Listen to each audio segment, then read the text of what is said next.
All right, Scott. Scott, you grew up where? Where are you from? I'm from Greenville, South Carolina. Tell me about how you grew up.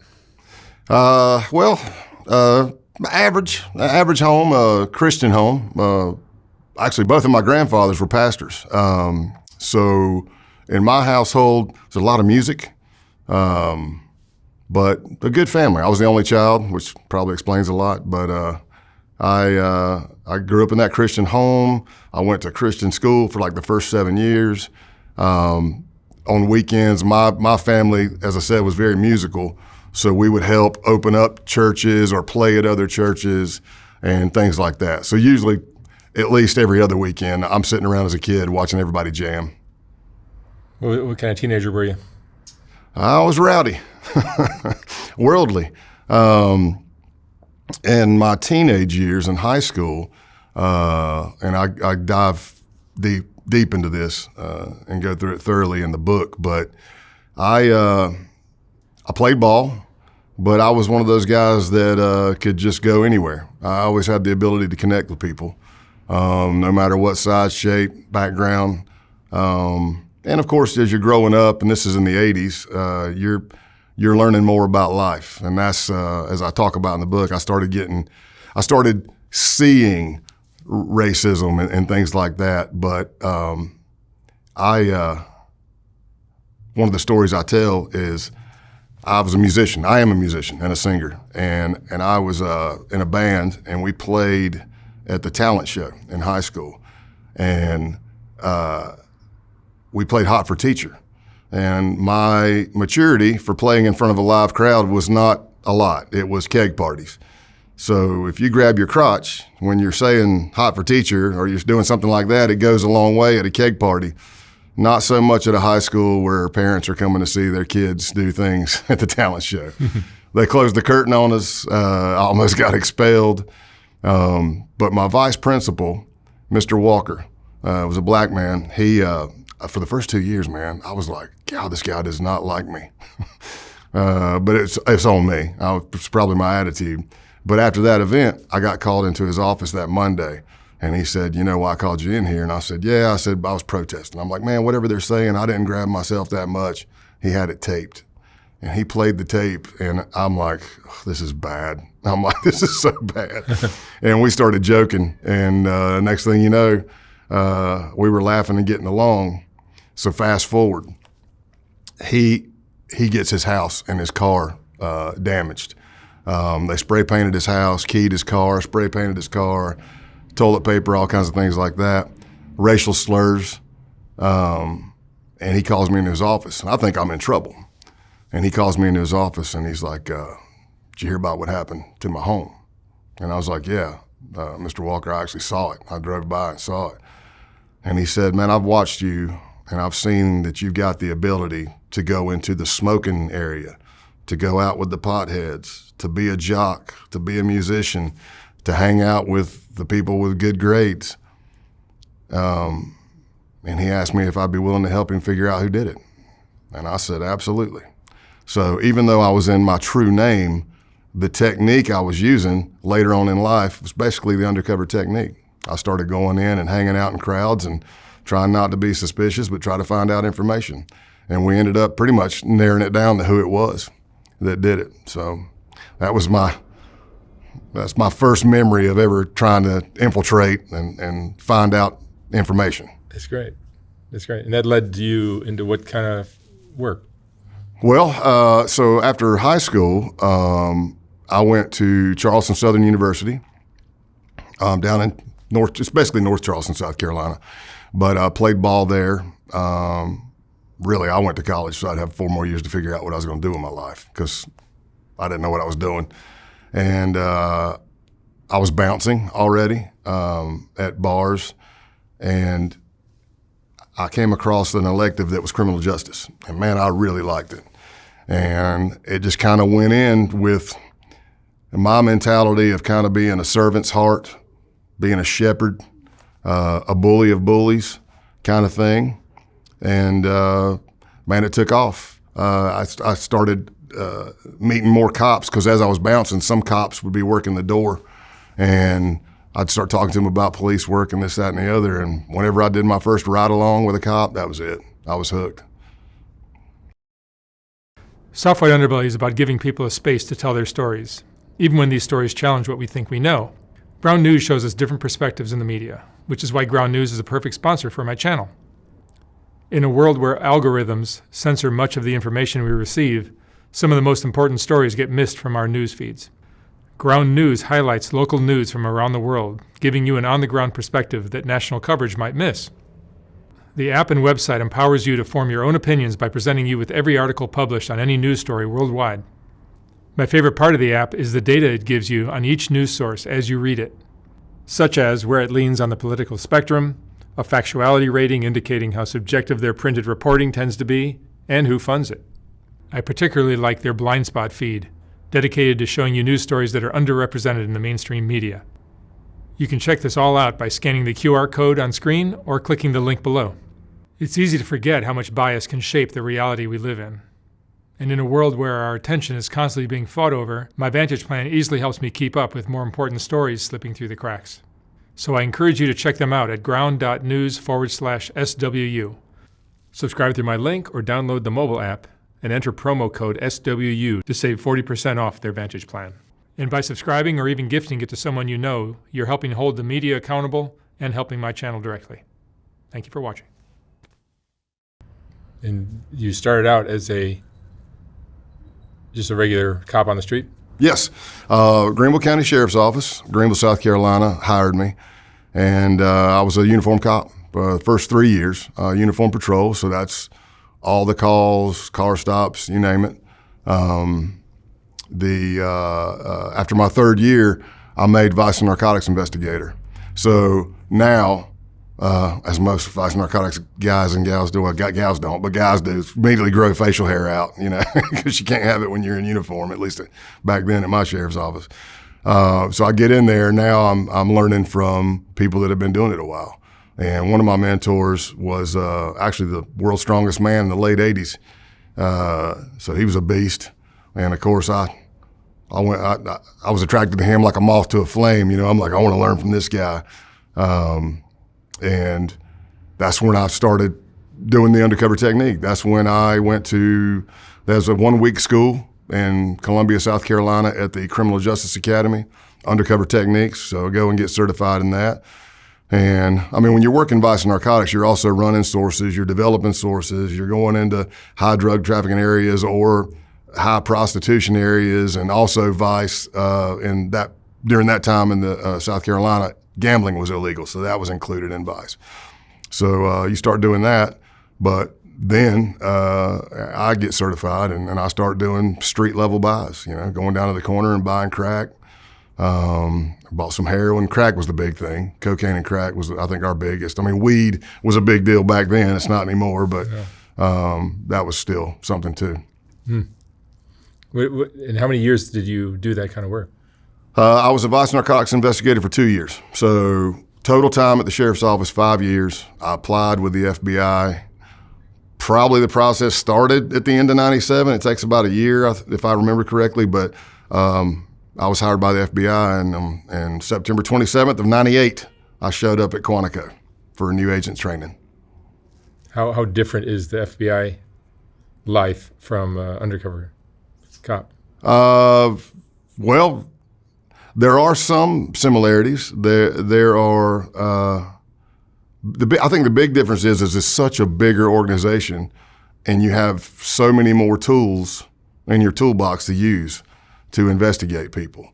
But it really is just another academy. I mean, I went through the police academy.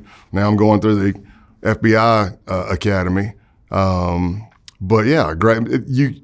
You open up, when you open up your repertoire, you open up your cadre, now you're going to get the Joe Pistones coming in and talking to you. You're going to get, I mean, these people that have done amazing things all over the country and sometimes the world, and you're getting to meet them. So that was always really cool.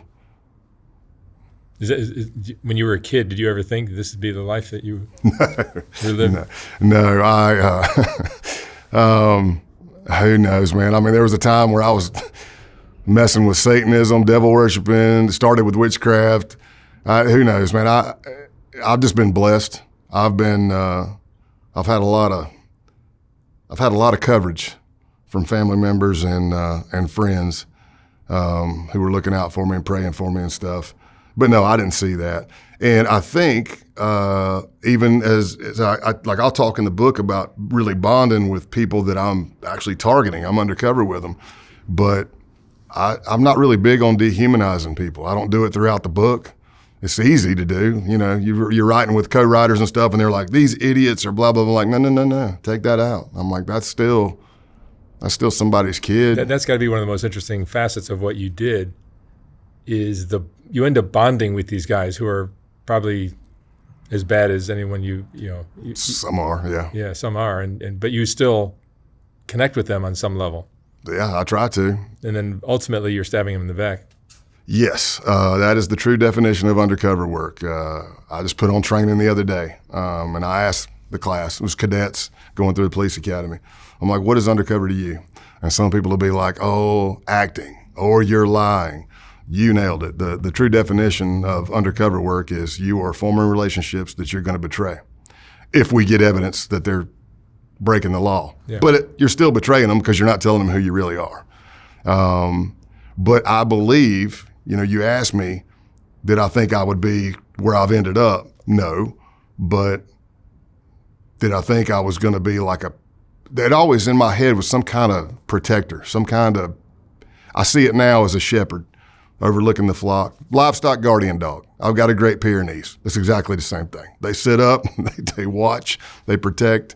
That's you. Yeah, that's my peers, that's my mentors, that's this cadre of these first responders that take an oath. But I believe the bad things that I did, I committed all kinds of crimes. I tell people that. I'm like, I committed all kinds of crimes.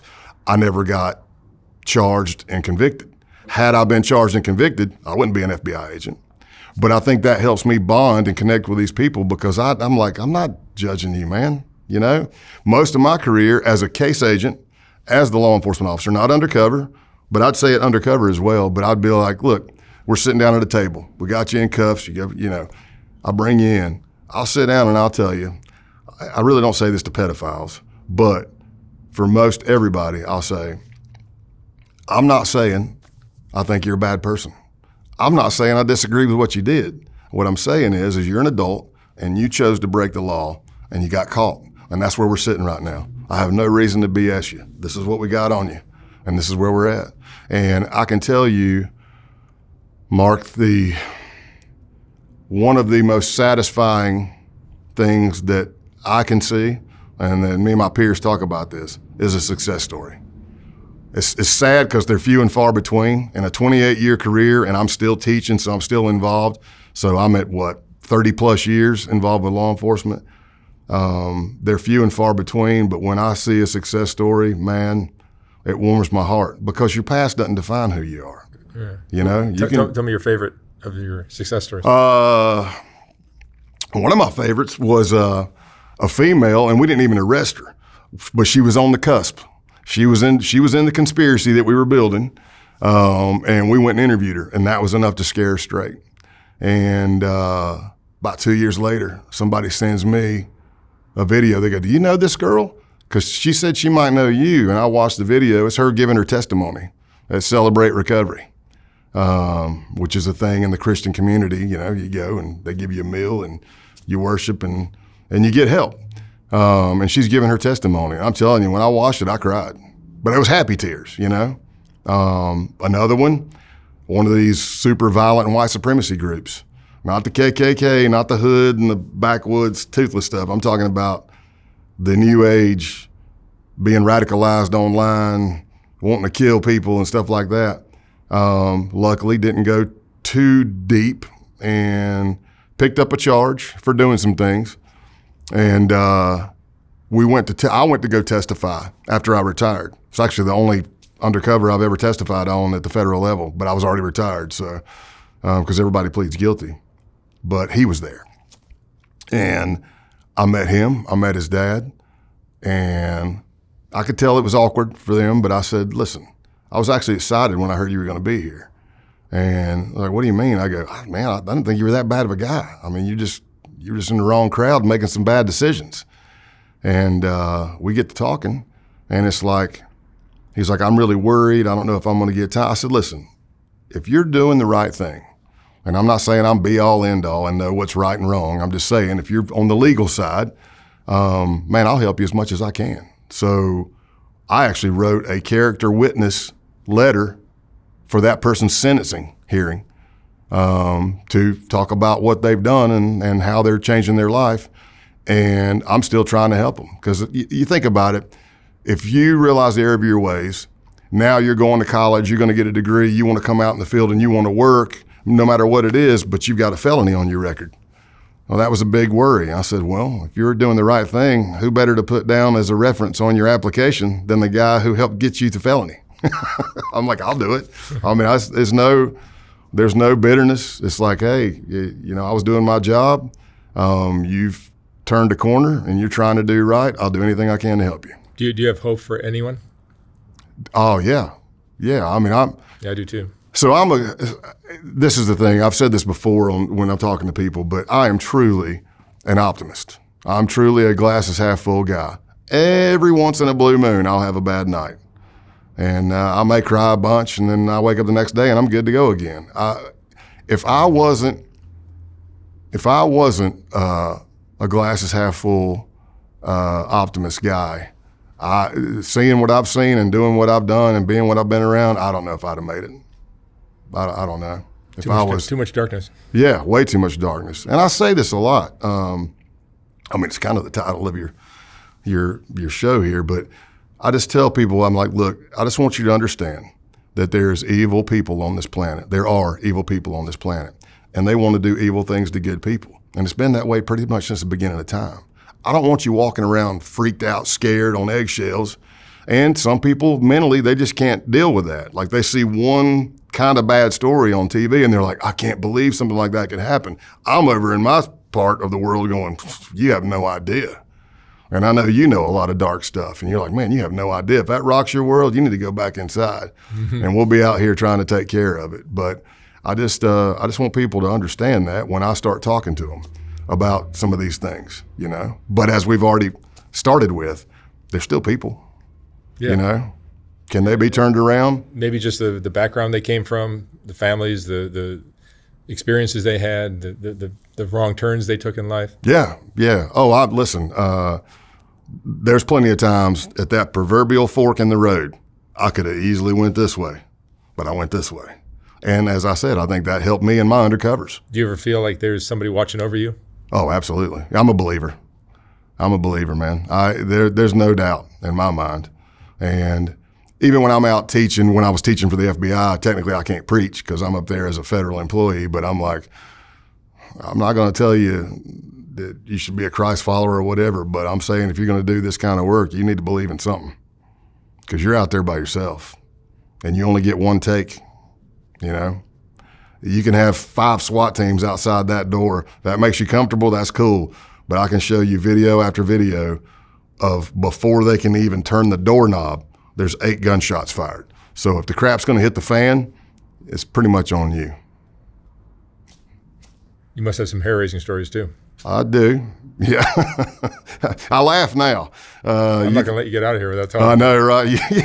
You think I'd get wiser, but nah, not so much. My skill set and what I'm able to do and infiltrate. In other words, you're looking at me now. My nickname was Big Country. I'm a country guy from South Carolina, so grew up landscaping and bouncing. I did like 2 weeks at a car wash and everything. I mean, I worked at GNC. I had a couple of odd jobs, but basically landscaping growing up and bouncing. And is that going to get me into an F.B.I. undercover case in Wall Street? No.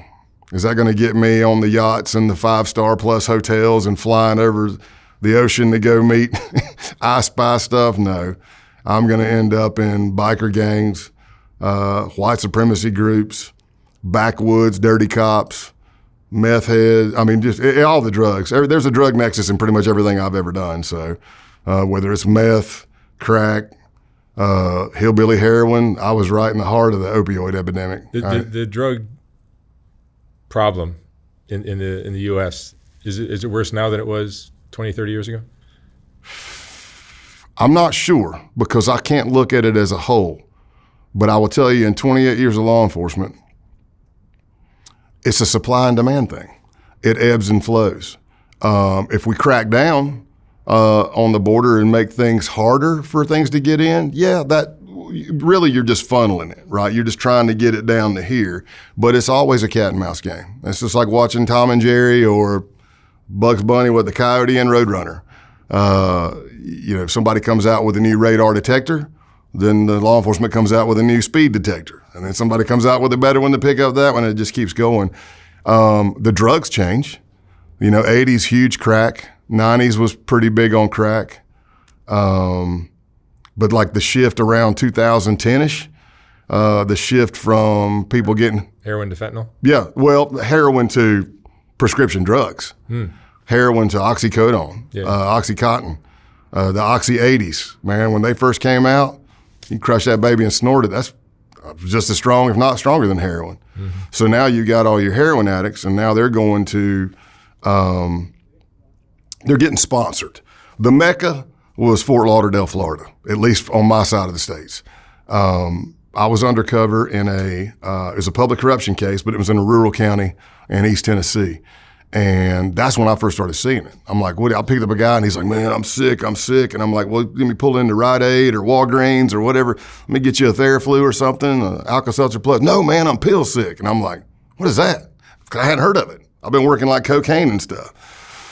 Then we start learning and we start identifying. And I eventually, after the undercover, as a case agent, me and a buddy of mine in the task force, I ran an undercover operation because in Fort Lauderdale at that time, Broward County, you could drive. We identified maybe like 5 different groups of 20 to 30 people going down to Florida from East Tennessee and southern eastern Kentucky once, twice a week. Beat up car, packed in it like a can of sardines. If you and I were driving it, we wouldn't make it 2 blocks, but it made it all the way to it made it all the way to Fort Lauderdale and back. But you could go down there to Broward County, you go into a building, there's the doctor. You pay $300 cash. They don't even look at you. They don't even talk to you. They had an MRI machine in a semi truck out behind a strip club, gentleman's club, whatever. So you in between dances, you could go get your MRI. And then you go in, and they're just trying to dot the I's and cross the T's so they can do it. But you pay $300 to $350 cash. They write your script. The cocktail was always usually you're going to get your OxyContin 80s. You're going to get some Roxy 30s to get you through the breakthrough stuff. Then they're going to hit you with gabapentin and a muscle relaxer. Well, nobody ever used the gabapentin or muscle relaxers. They're just there for the pain pills. You walk out of that doctor's door, and under the same roof is the pharmacy. You fill your script. You drive right down the street, it's another doctor. Go in. They were not keeping track of anything. So you could go down there and doctor shop all you want. So now you got people coming back who are addicted and users, but they're also selling and trading pills. And if I'm a sponsor, the way it would work is I recruit you. I recruit these 15, 20 people, and I say, look, I'm going to pay for your doctor visit. I'm going to get you to the doctor visit. I'm going to pay for your script. But in return, you got to give me half the script back. If you're not a user, then maybe I give you $1,000 and you give me all your pills. And now I'm selling those on the street.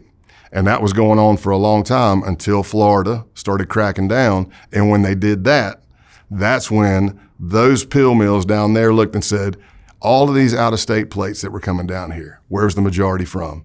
East Tennessee and southeastern Kentucky. So they moved up to where we were at and set up multiple pill mills, pain clinics. And we ended up working it like we'd work a good criminal enterprise case. We did wiretaps. I was running undercovers in there, and we took them down. And then it changed a bunch. I mean, the first round of indictments was 102 people on a drug conspiracy. I hadn't seen that in the F.B.I. Maybe DEA does it, but 102, and they were legit. They weren't like small. It was like boom, and we laid them all out. Yeah, that part of the country got hit so hard by that. Yeah, and it's hitting and then it shifts because when we take all that down, now legislation starts getting changed. Now it's harder and harder to get pain pills. My dad, he's legitimately been on them he's beat his body up. His shoulders are locked. He's landscaped his whole life, and now he's 76, and he hurts. But it's like an act of Congress to get him a legit doctor to give him pain medication. So now those users switch back to heroin, which is basically fentanyl now. Mm-hmm. And it's just so dangerous. The last I heard from a guy I was talking to that's still in the game, still working, that pretty recently China started smuggling a fentanyl that Narcan won't work on. So it's not good. Crazy. Yeah. So it was drugs, guns as well? Yeah. I, like, for the most part, I mean, we didn't work it like ATF, but like if I'm working an Aryan Nation case as the case agent and we get a good intel, we hit a house, maybe you get like 20 guns, 25 cars, several pounds of crystal meth, something like that. And then, we take the guns off the street. And prostitution and child trafficking too? Yes. I didn't put any of this in the book. There's a whole, I could go from, because I worked the border of Mexico for 6.5 years as an agent. So I could go, as far as human trafficking goes, I could go from Mexico all the way to the hotel room with the stuff that I've experienced and done. I didn't put any of that in the book because there are some stories that are somewhat comical or things that happen, and I didn't want to have any kind of, when you're talking about such a dark topic, I just didn't think it was right to have any kind of humor in there at all, so I just left that alone. But when the FBI works, we're not, now let's go back to the sheriff's office. Sheriff's office vice, yes, working prostitution, arresting prostitutes. We'd go in and clean all the girls out sometimes, pick up all the female prostitutes, then put our undercover females on the corner. And that's dangerous too. That's very dangerous because you got to keep eyes on. Didn't happen around where I worked, but I know of stories all over the country where female cops out there posing, gets picked up, team loses her, she gets raped. Is prostitution even that big a problem? And it's almost like it's legal in a lot of areas. Yeah, if we did it, and I'm talking mid-90s, if we did it, it would be because there was a lot of complaints. Maybe there's complaints that there's a 2-girl team that are robbing everybody that orders them. Or just they're ruining certain neighborhoods. Yeah. Or it's great sources of information. You go in there, I'm sure they are, we pop you for prostitution. Do I really care about that? No, but you can work this charge off. Do you know of anybody who's selling dope? Of course they do. They're out on the street. They know. So that's that's the kind of approach I took. Now, once in the FBI is working it. It's kind of set up as the same sting per se. There's all kinds of different ways we can do it, but we're looking for underage people being trafficked. Yeah, male and female. That seems to be the target across the board. Male and female. So if we're doing it, we're not looking to take down the prostitute. We're taking down the trafficker. Yeah. We're taking down the pimp. That's what we're looking for. Yeah. Is there a lot of that back? You were working nationwide? Yeah, nationwide. Yeah. There's a ton of it. And look at it. If there's a big event, WrestleMania coming to town or Super Bowl, it's going to spike. College games that are big, it'll spike. They'll bring them in. They'll bring the women and guys in, and it's similar to strip clubs. Myrtle Beach Bike Week, a lot of strippers will come and stay there for the week because they know it's going to be big money. Daytona Bike Week, they don't live there. They're just coming down for the week to dance, to make more money. So go where the money's at and where the desire's at. Yeah. Living in a culture or a job where you're dealing with so much darkness, does that take a toll on your personal life? It has. Let's just talk about innocent images and child stuff. I can't work it. I could be the undercover that comes and picks you up. I can talk to you on the phone. I could be the guy that shows you the book and lets you choose which age group, gender, ethnicity you want. But before I even had kids, I had a trainee, a new agent coming in, and they picked me to be his training agent. And he started working it. So I do it just like a field training officer. I put them right on my hip. We're going to work this thing together, and then you'll learn that way. I remember we took down a professor from a big university where we were at near McAllen, Texas. And I think I just saw like 5 photos of sexual acts on a kid. I was like, I can't look at that, man.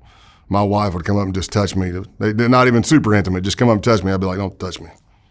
I got to get my head right. It took me probably 2 weeks.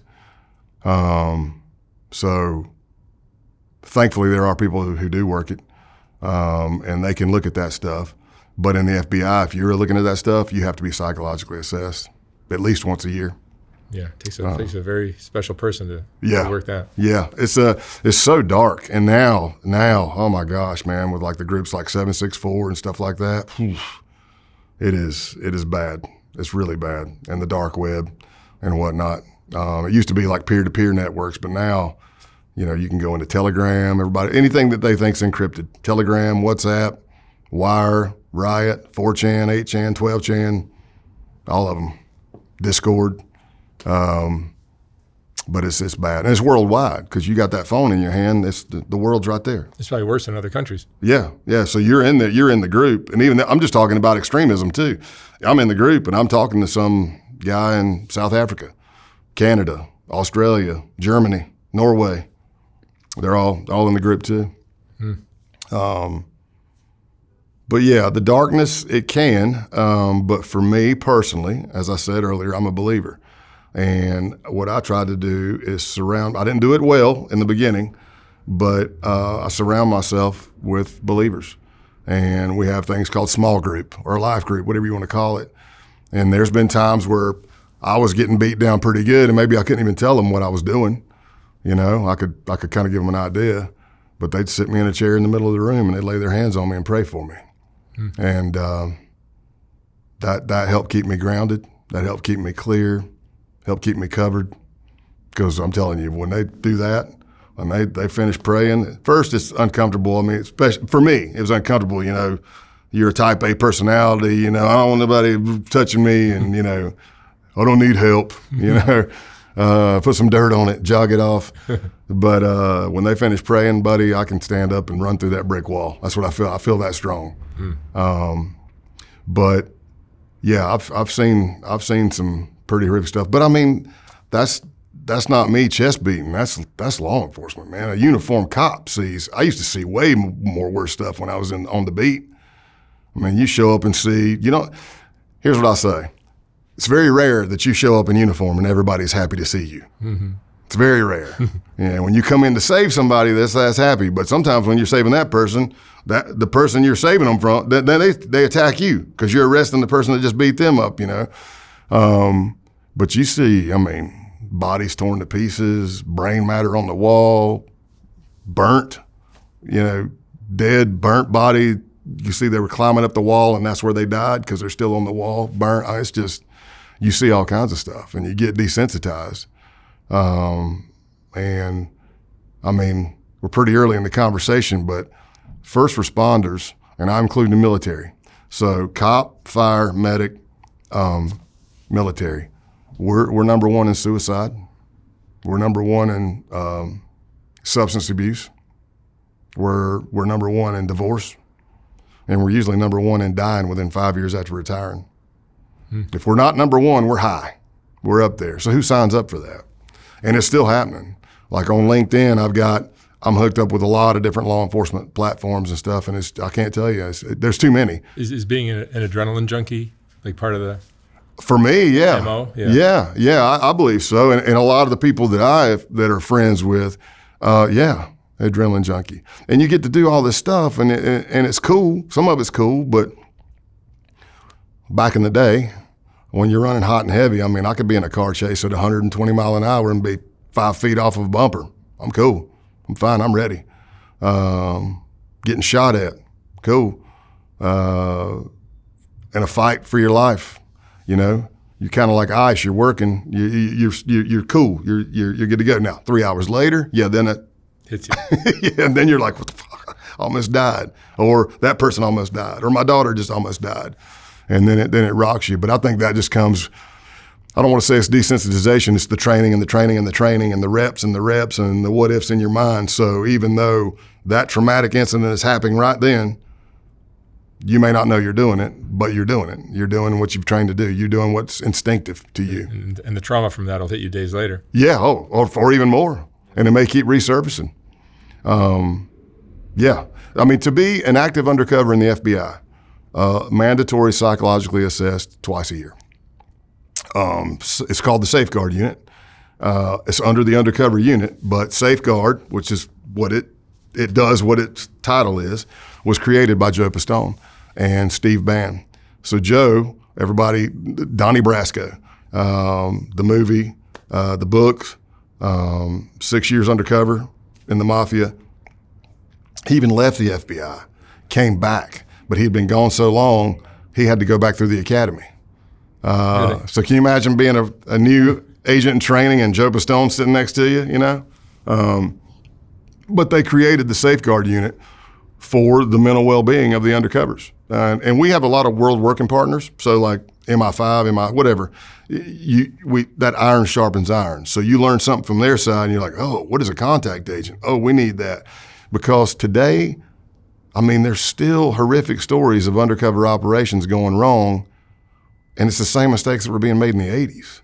You know, you're in a smaller department.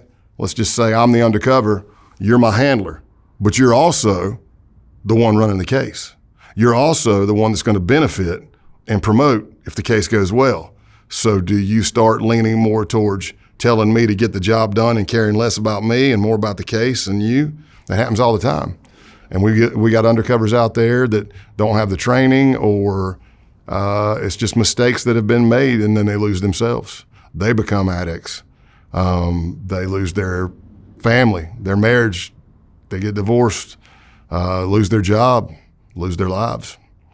So we got to get out there and be vigilant and put on more training and just try to get the knowledge out there and spread the knowledge. But yeah, there's the dark stuff will wear on you. Yeah. Do you feel like you're making a difference in the world? I do. Yeah. Yeah. Even on a small scale. Like a lot of people, I'm thinking right off the top of my head, like drugs. Everybody's like, the war on drugs, is it ever winnable? I go, well, I don't know. I don't think so. I mean, I've been working it for 28 years. But can we dry up a county by taking off a big load for 2 months? Yeah. Can we save one life? Yeah. Well, that's good. That's enough. Mm-hmm. We just keep going back and forth, you know? Tell me of you didn't really get into one of the stories. Tell me a story that like really kind of paints a picture of what a real case, undercover case looks like. The big one, one of the biggest ones in the book, I kind of start the book with the kind of racism, like me identifying it. It starts with this group called The Base, and it ends with that. And that's an accelerationist group. We can talk about that in a little bit. But in the middle of the book, probably the biggest one, I was undercover for 2 years in the Outlaws motorcycle club, which is kind of my shtick. I'm a biker, you know. I was bigger then. I used to be big country. I'm more like schmedium country now, but one of the great things of aging. But I went undercover for 2 years in the Taunton, Massachusetts, and the Brockton, Massachusetts area.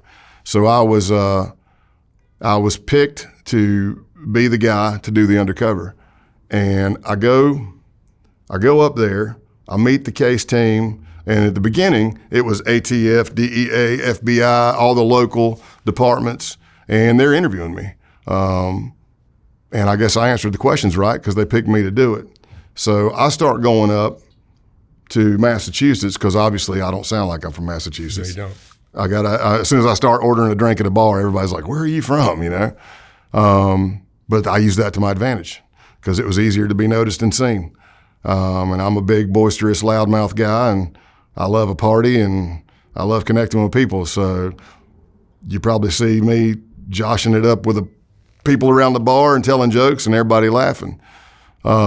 We knew that they frequented a certain strip club called the Foxy Lady in Brockton, Massachusetts. So I went up there and kind of hung in the bar when they weren't there, you know, just to kind of get the lay of the land, meet people. Plus, it helps me look real, you know. So maybe when I do finally run into them at that bar, if they ask the bartender, who is that dude? Well, he comes here. He's been here several times, you know? And that's kind of how it played out. And one night in the bar, they came in, and I was there, and there was one guy in particular that the case team told me about that he really liked to be the center of attention. He loved to be surrounded by big dudes, looking kind of like the man. So I used that to my advantage. And I was just over there drawing all kinds of attention. And he finally yelled across the bar, "Hey, where the F are you from?" You know, I start talking to him. We're going back and forth. And then before the end of the night, he'd invited me to a couple of meetups that the Outlaws were going to be doing. So I get in there, and I remember going into the bathroom after talking and getting to know him a little bit. So I go into the bathroom to urinate, and for the female listeners, if you go into a men's bathroom in a bar, if you go up to the urinal, it's usually like a plexiglass box with ads for what's coming next and whatever. So that's what I was looking at, and this big dude named Scott Town, comes walking in the bathroom. And I know he's with the Outlaws. I know he's an affiliate at least. And he walks in, and I'm looking at the reflection, and I see him looking under the stalls, making sure nobody else is in there.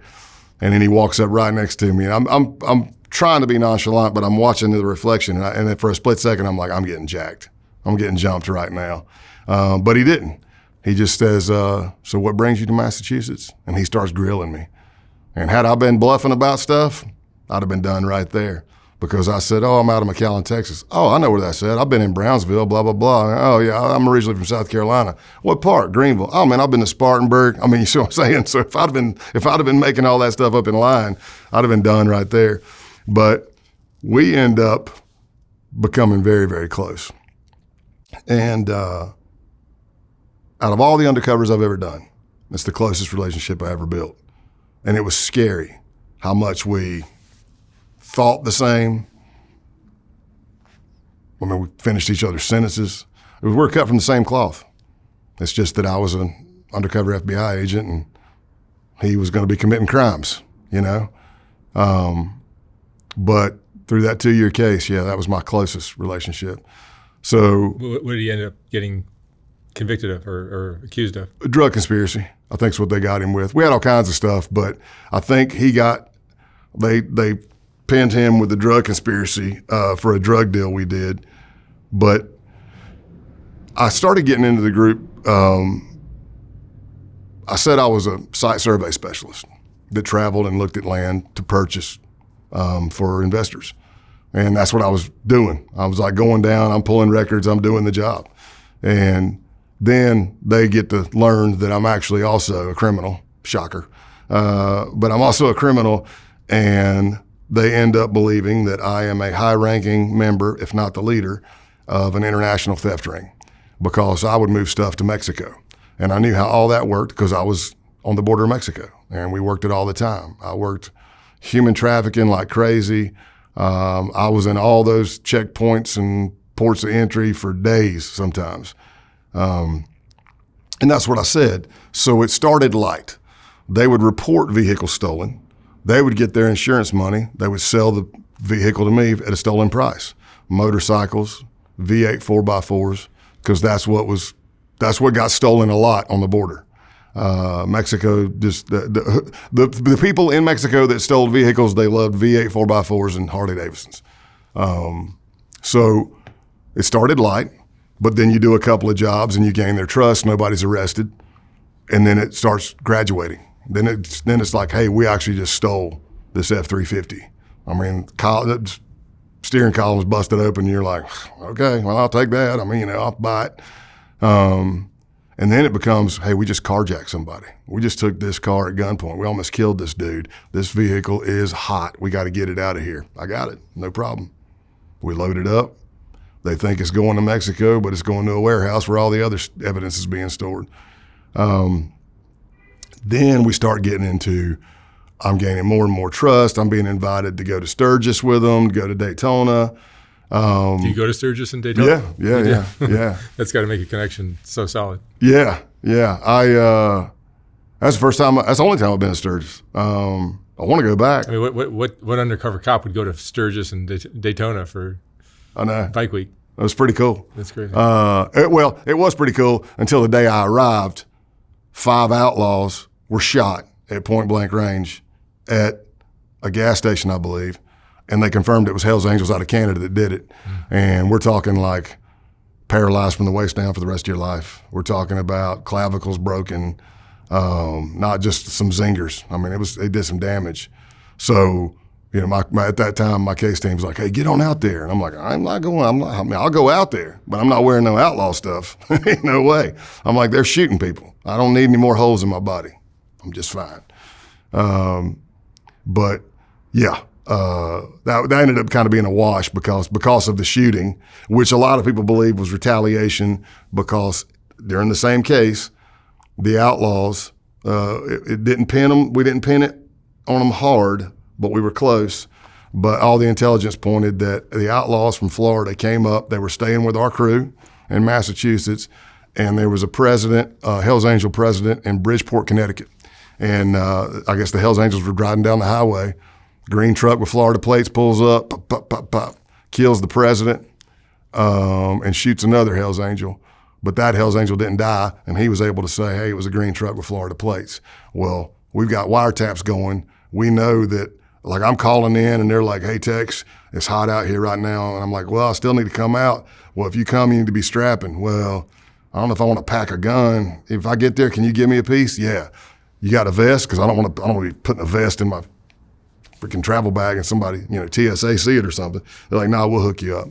So we never were able to, as far as I know, it was never pinned on them, but they even talked about it in front of me. Like the regional president of the Southeast region, which is over all the Southeast region chapters, talked in pretty bad code with me, with him, in the tented area in Daytona, about how he waited.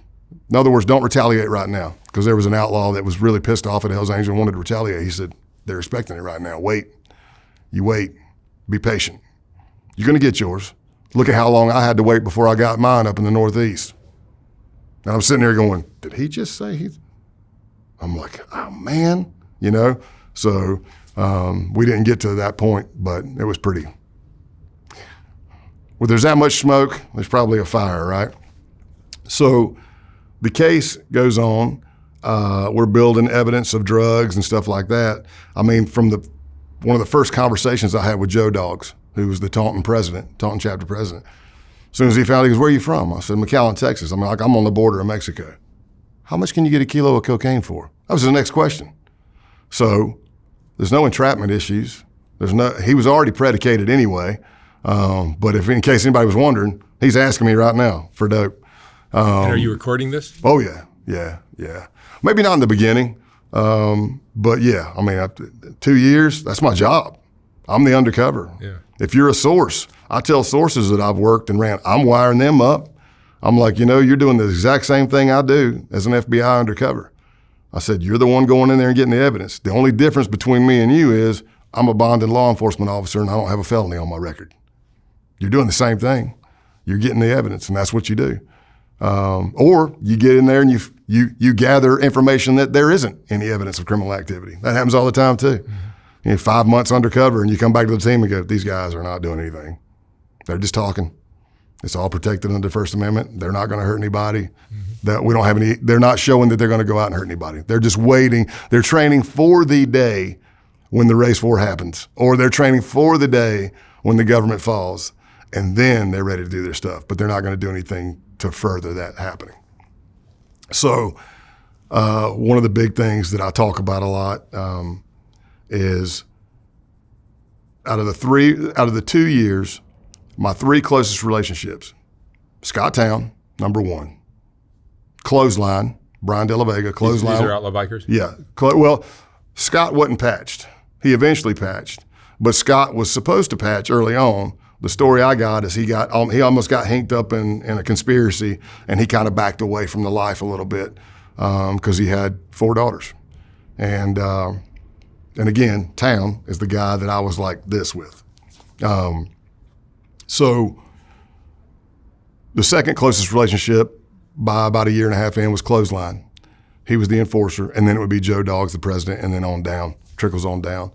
But I'd been doing a lot of stuff. We'd been gathering all kinds of evidence, wiretaps, like I said, of drug deals and all kinds of stuff like that. During the case, we uncovered home invasions, carjackings, just assaults, extortion, insurance fraud, and a lot of drugs. And so we get to a year and a half point.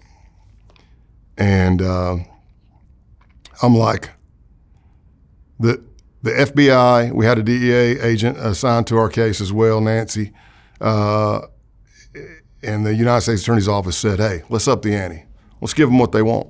They've been asking for dope. And as I said earlier, I could explain everything about what I was doing, moving stolen goods into Mexico, because I knew the trade. And the way I explained it to them is, how come the white guy, the gringo, doesn't get cut out of a Mexican trafficking organization? Well, I'll tell you why. It's because I was the guy who had the contacts at the port of entry and the checkpoints, and I'm the man that pays those dirty Border Patrol and ICE agents off. And I knew how that worked as well, because we worked public corruption, and I knew the cases that were going on down there on the border. So for you to let a car through at the checkpoint, $5,000 to $15,000 just to do this, going through. 15 grand, just like that, you know? So there could be some temptation to be dirty. So it took a long time to lay out without it being suspicious.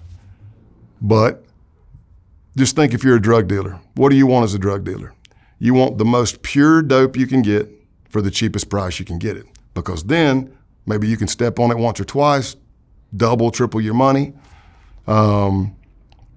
And Joe Dogs and several others wanted that pipeline. They knew I knew people in the cartel. They knew I was on the border. They knew I dealt with them all the time. So they wanted to meet my guy, Manny. And I laid it out to where, look, they got a load that's coming up, but it was supposed to go into Canada.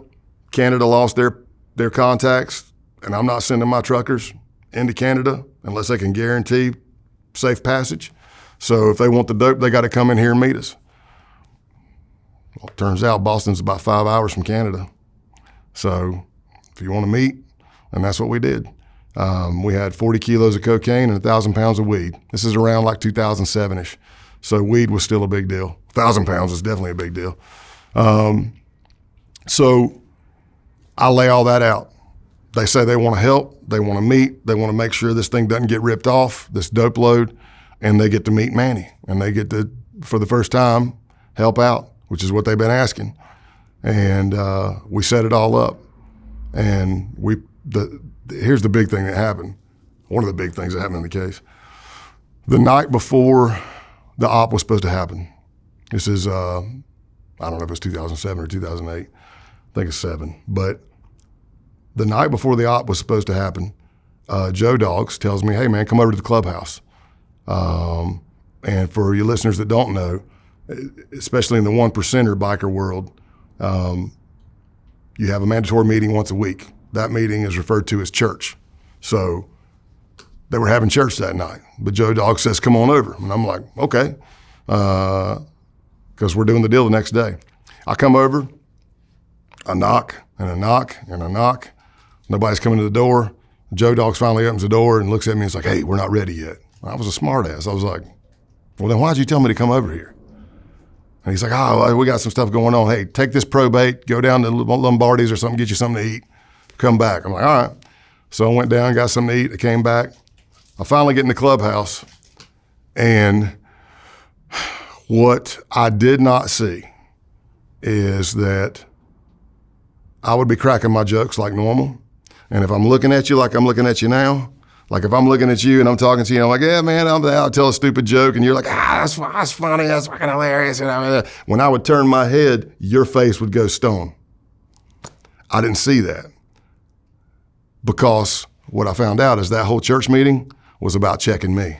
A year and a half in, a little late, but because we upped the ante and we were doing this big deal, that's when my friend, Clothesline, comes up and says, "Hey, Tex, you got a minute?" They call me Tex. I said, "Yeah." I'm drinking my Jack and Coke. I'd been in that clubhouse, I don't know, man, umpteen times. There's only one door I hadn't been through, and that's the door we went in. And he says, "Hey, follow me." So he opens this door, and I'm walking in behind him, and it's a tight stairwell down into basically a crawl space. Sometimes I say basement, but that is very generous. But I'm walking down, and as I'm walking down, another outlaw comes in right behind me. And I'm like, oh, man, this isn't good. This isn't good. Because I'm wired to the hilt. Because the United States Attorney was like, "Hey, Scott," or the Assistant United States Attorney, he's like, "Hey, are they talking about this drug protection and everything in the clubhouse and who's going to be going where and protecting?" I said, "Yeah, I'm pretty sure." He said, "That'd be awesome to get on a recording because it helps with asset forfeiture and search warrants and stuff like that." I said, "Okay, I'll do it. I mean, that's my job, right? I'm Scott Payne. I got this." So I go in there and go down the stairwell, and we get down there, and it's tight. I'm 6'4", flat-footed. I couldn't stand up straight. I could probably touch the wall on both sides. I see rope. They brandish their pistols to let me know I'm not free to leave. Because the one that followed me is now staying on the steps, just hanging right here. I'm not free to leave. And Clothesline says, "Look, there's a lot of shit going on. It's my job to take care of my brothers. I need you to write down your full name, your date of birth, social, address, everything." He said, "I'm not going to ask you to write down your kids' names," because I told him I was married with children. He said, "I'm not going to ask you to write down your kids' names, but it's not like we can't find out." I said, "Okay." And he said, "Then I'm going to need you to take all your clothes off because I got to check you for a wire." Now, had I not been wired, it would have just been an embarrassing incident of me getting naked in front of two men with pistols in a basement. But I was wired. So because of the adrenaline dump that I had, and some people don't know what that means. So when I say you have an adrenaline dump, if you've ever been through anything traumatic, it might have just been a car wreck. You know how time slows down?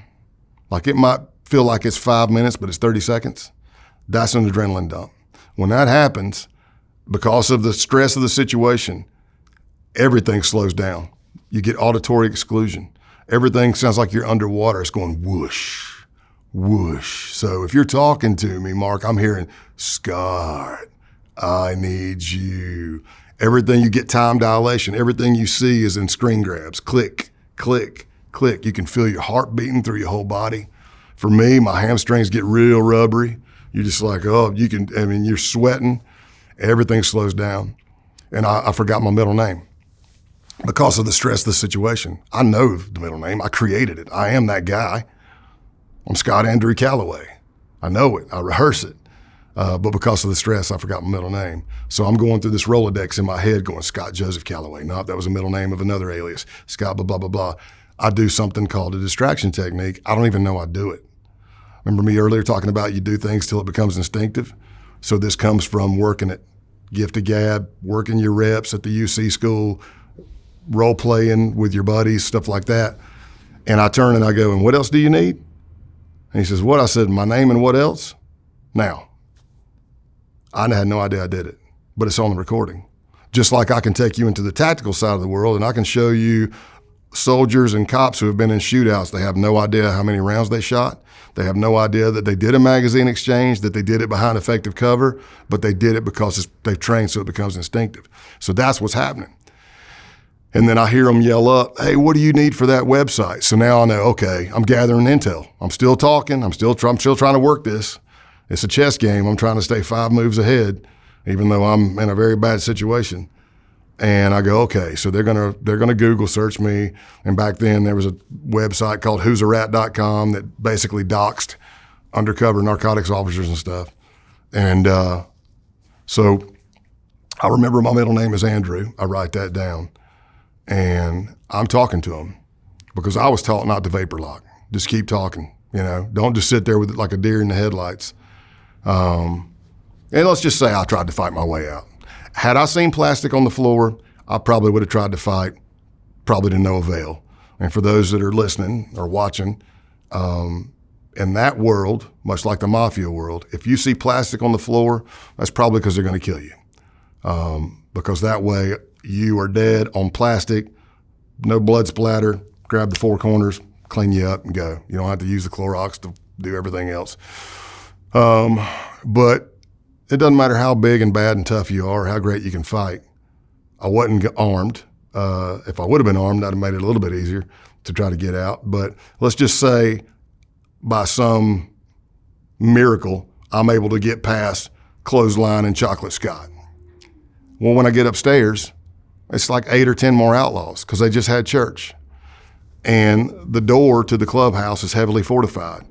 Deadbolts, they've welded metal hooks to the frame. So you were fighting your way out? Yeah, if I would have. Oh, okay. I'm saying, how am I going to get out? No, but you're wired. Yeah, so there's 2 metal hooks on the metal frame, and then there's a metal beam hanging across that. So from a breacher standpoint, it's a pretty tough door to breach. Mm-hmm. So back in the basement, I'm down there, and I now finished writing everything. Now it's time for me to get naked. It was November, so I know it's cold.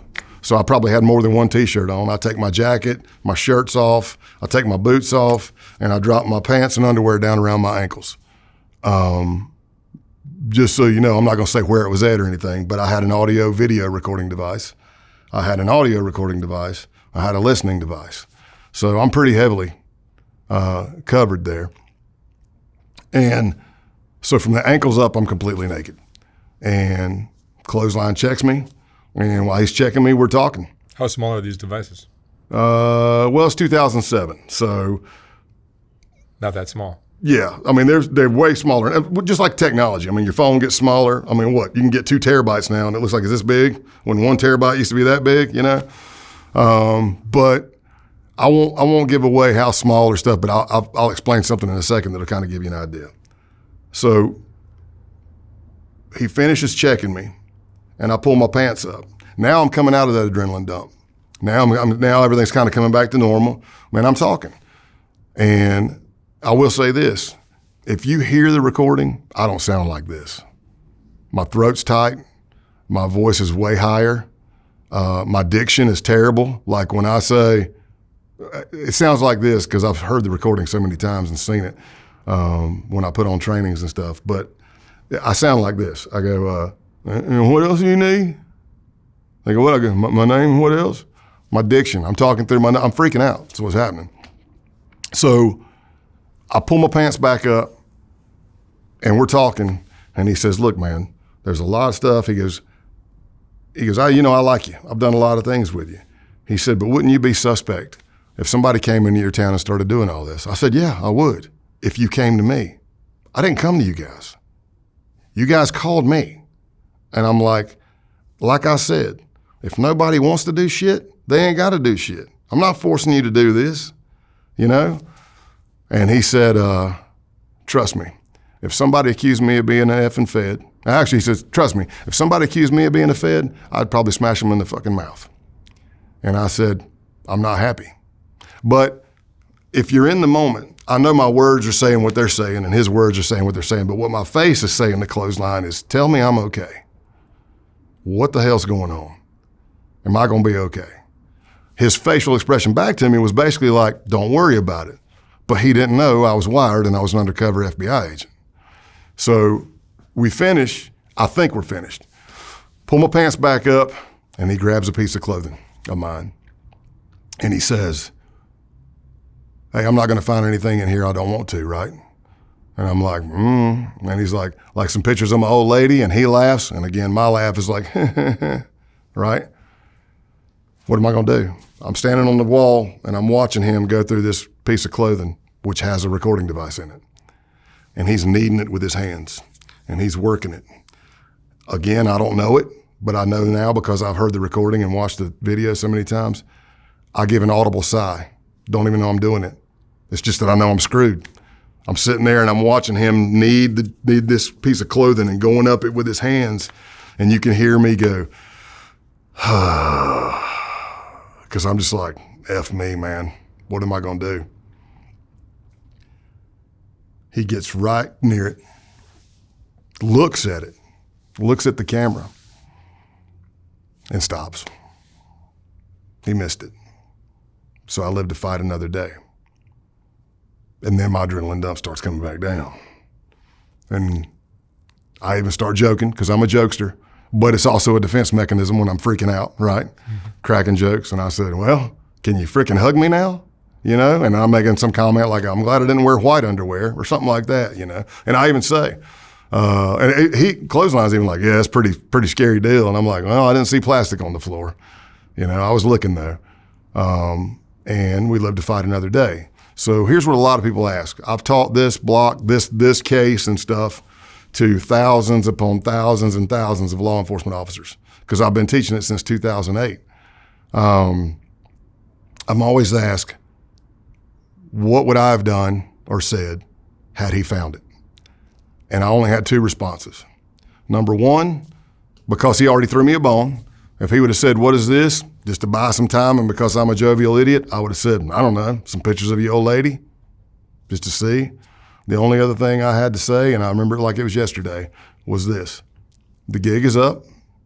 I'm an undercover F.B.I. agent, and I can walk out of here and we can see each other in court, or all hell's getting ready to break loose.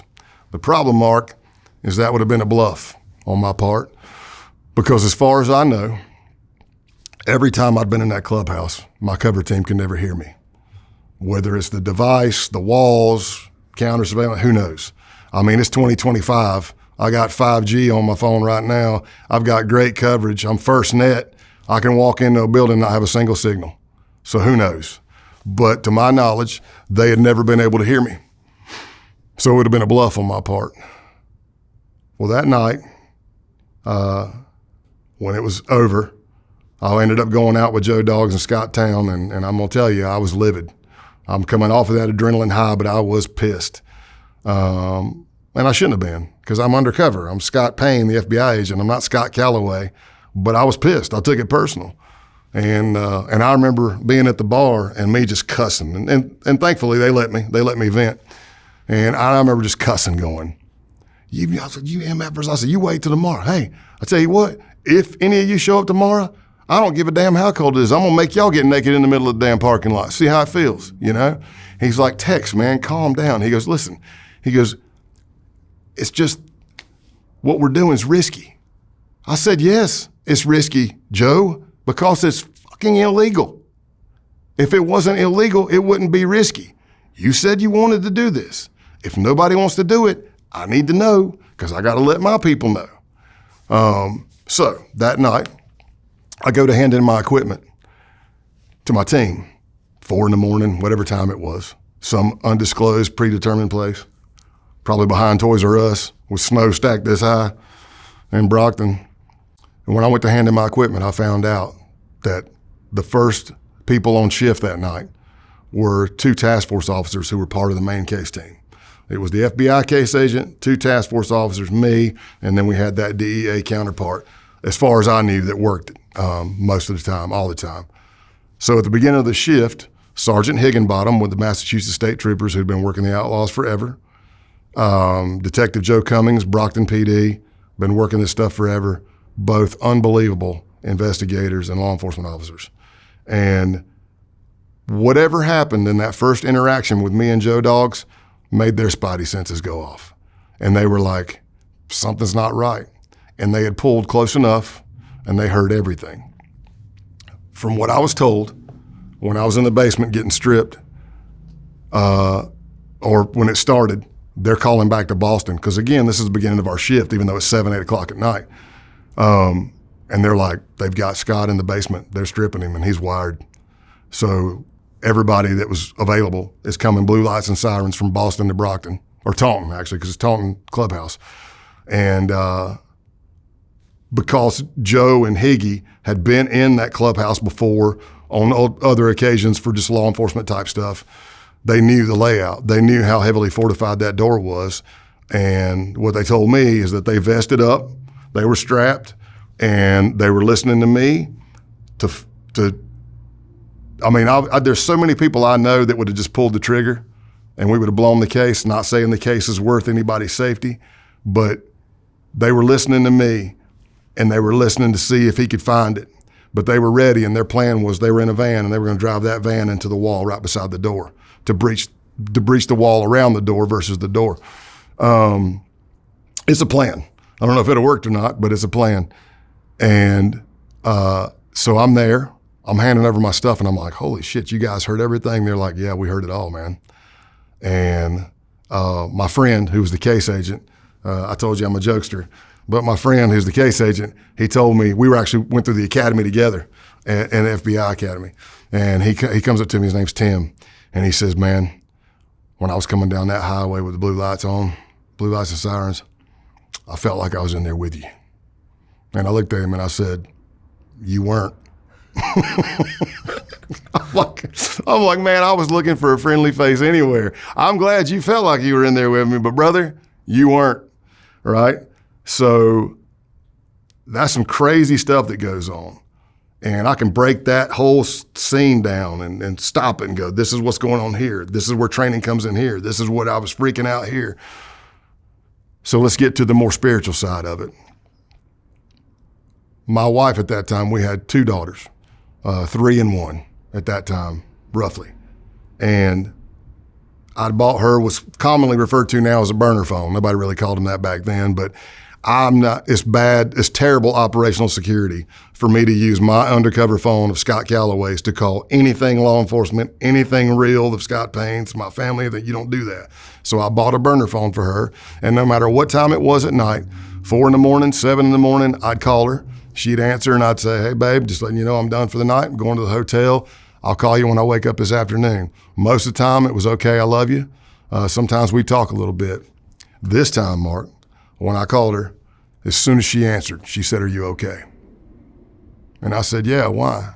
She says, I don't know. She goes, I was driving with the girls this night in McAllen at such and such time, and I got this overwhelming feeling of fear for you.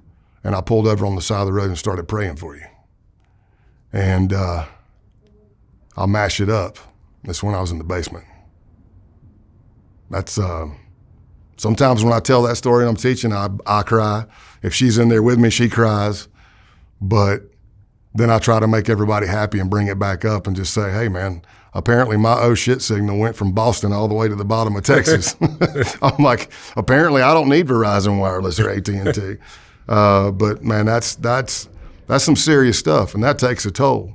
And as the years went on and on and on, and I messed up, I crashed at the end of that case, mentally and physically. It wasn't necessarily the case, but I'd been going for 3 years nonstop, and my method of operation, my modus operandi, was to try to outwork everybody. So I figured if I was above average as an agent on my squad, running sources and cases, then management couldn't tell me, no, Scott, you can't go to this undercover. No, Scott, you can't go on this SWAT op. No, Scott, you can't run this SWAT school. But I started eating days off. I wouldn't take them, and because I didn't want my management to be mad. And I love doing more than one thing, and I'm a workaholic. And I crashed. So I didn't get pulled from the case. We accomplished so much stuff. I was at the Daytona World Run. The Southeast Regional President saw me, said, Tex, park your bike right here. I backed my bike right in the front door, parking. I'm not a patch member. Would I have loved to patch? Yeah. But let's think about what happens if you patch. If I'm on probation or I'm a prospect and you look at me and you say, hey, Tex, get your shit. We're going to go jack this guy.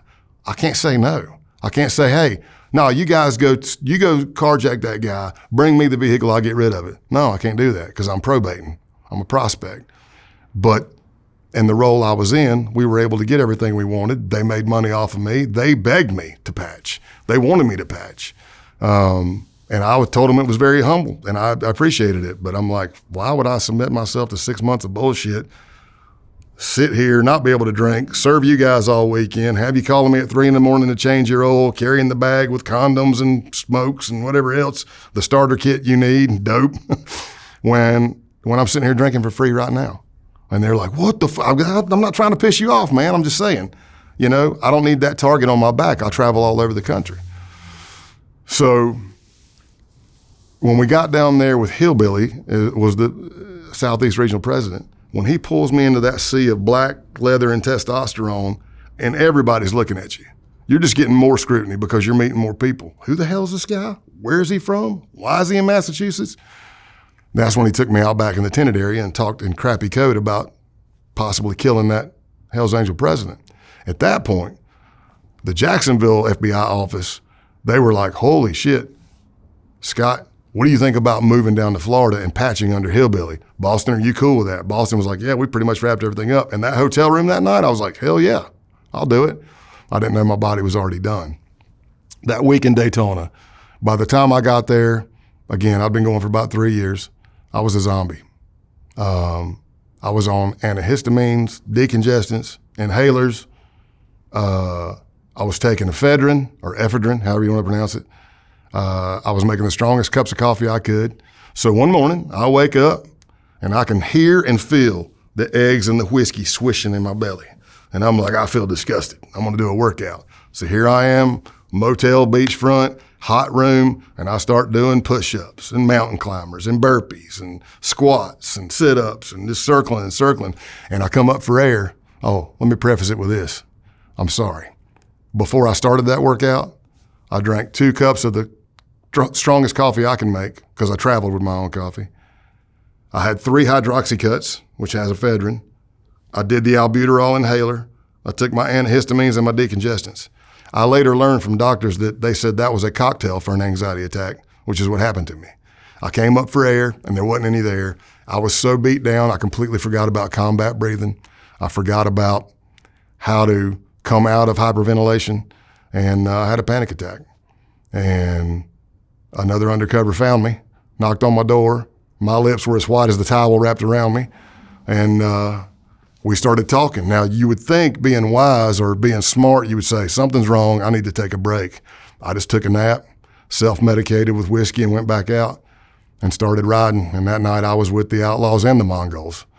But my flight home from Orlando to Houston, wheels up to wheels down, I was out cold. Woke up when the wheels hit the ground. That never happens to me. Houston to McAllen, out cold to the wheels hit the ground. I got home, I slept 12 hours the first night. I woke up and I'm like, wow, man, I ain't slept 12 hours since like the summer after my senior year in high school. And then next thing I know, my wife's pushing me. Honey, are you okay? It's 9 o'clock. Are you gonna eat dinner? I'm like, 9 o'clock? What the hell happened? So I get up and I eat a little something and I go, well, I don't know what's going on, but I've screwed up my sleep and skip, boom, I'm out. I bet you I slept close to 20 hours the first day. Wow. For the rest of the week, I averaged over 16 hours a day of sleep. I wasn't depressed. I wasn't sick. I know what they both feel like. I was that tired. And I'm not saying this to say I'm tough, but I found my threshold. I believe your threshold moves every day, just like your comfort zone when you're working out. Sometimes I take off jogging and I go, man, I feel good. Sometimes I take off jogging and I look down and I've only been going a minute and I'm like, oh, it's gonna be a long day, right? But I met my threshold. I self-reported. Safeguard came down and they diagnosed me as overassigned. And they put me on timeout with the exception of I could finish the Outlaws case on the phone. So now, here I am. Let's go back to clothesline, and we're talking about relationships and how it can hurt you and how things might bother you. Clothesline didn't show up the next day for that drug deal, which pissed me off, and I took it personally. Shouldn't have, but I did. Now, everybody knows that me and Clothesline got a beef, and it was said, they're not gonna handle it over the phone, they're gonna handle it face to face. So the next time I come back to Boston, Clothesline shows up at the place I met, and he says, hey, Tex, you got a minute? And I said, no, I don't. He said, what's up? I said, last time you asked me that, I ended up naked in a basement with guns pointed at me. So no, I don't have a minute. And he's like, come on, man, it ain't like that. So we go in the back kitchen area of this cantina where we used to always go and drink and eat. And he starts talking to me. Now I'm ready for a fight. I'm thinking, hey, okay, you did me wrong. You want to talk? Let's talk. And he starts telling me, he looks like a whooped puppy, you know? And he looks at me and he says, you know, I was born an outlaw. I know I'm either gonna die young or I'm gonna die in prison. And he said, these are my brothers. He said, but I don't have a lot of friends. Friends that would take a bullet for me and I'd take a bullet for them. And I started looking at him, Mark, and I'm like, oh, don't you say it, man. And he said, and you're one of those dudes. We found out that word had come from the top Milwaukee Jack was the national president, that word came from the top about this drug deal, which kind of destroys the whole argument of nobody knows what each other's doing and we're not an organization. How does the national president find out there's a drug deal going on in Boston, Massachusetts, kind of thing? But they said, check this guy. And Clothesline tells me, look, we told him, man, I've done like 6 to 8 jobs with this guy. I'm not in bracelets, handcuffs. They don't care. Clothesline loved me so much, so he says, he felt so bad for doing to me what he did, taking me down there and stripping me, that he got completely hammered shit-faced that night on dope and drinking and slept through the whole thing the next day. So that night when I called my wife, I told her, I'm such a dick. I'm like, this dude loves me. I was ready to fight, and he likes me, you know? So let's get to the end of the case. I'm on the phone saying, I gave him a story of, look, I'm getting a divorce. I got to get my wife and my kids to her family in El Paso, Texas. Once that's done, I'm pulling chocks, man. I'm coming up northeast because we'd already been approved by the national president to be the #1 support club for at least the northeast region of Outlaws. And Scott Town was going to be the president of the Righteous Few, and I was going to be the sergeant at arms. Helped design the colors and everything, the cuts. All I had to do was make one trip, but I couldn't. And then in the meantime, another outlaw had reached out to me, wanted to get rid of some stolen or report some stolen cars. He had a high-end BMW, a Hummer, and he asked me, he's like, hey, you know what kind of business I'm in? I said, I think I do. And he goes, well, I'm into that white magic stuff. And I'm like, okay. And he's like, if you can get me a brick at 18, I got enough to buy 10 of them right now. So he had $180,000. And I'm like, okay.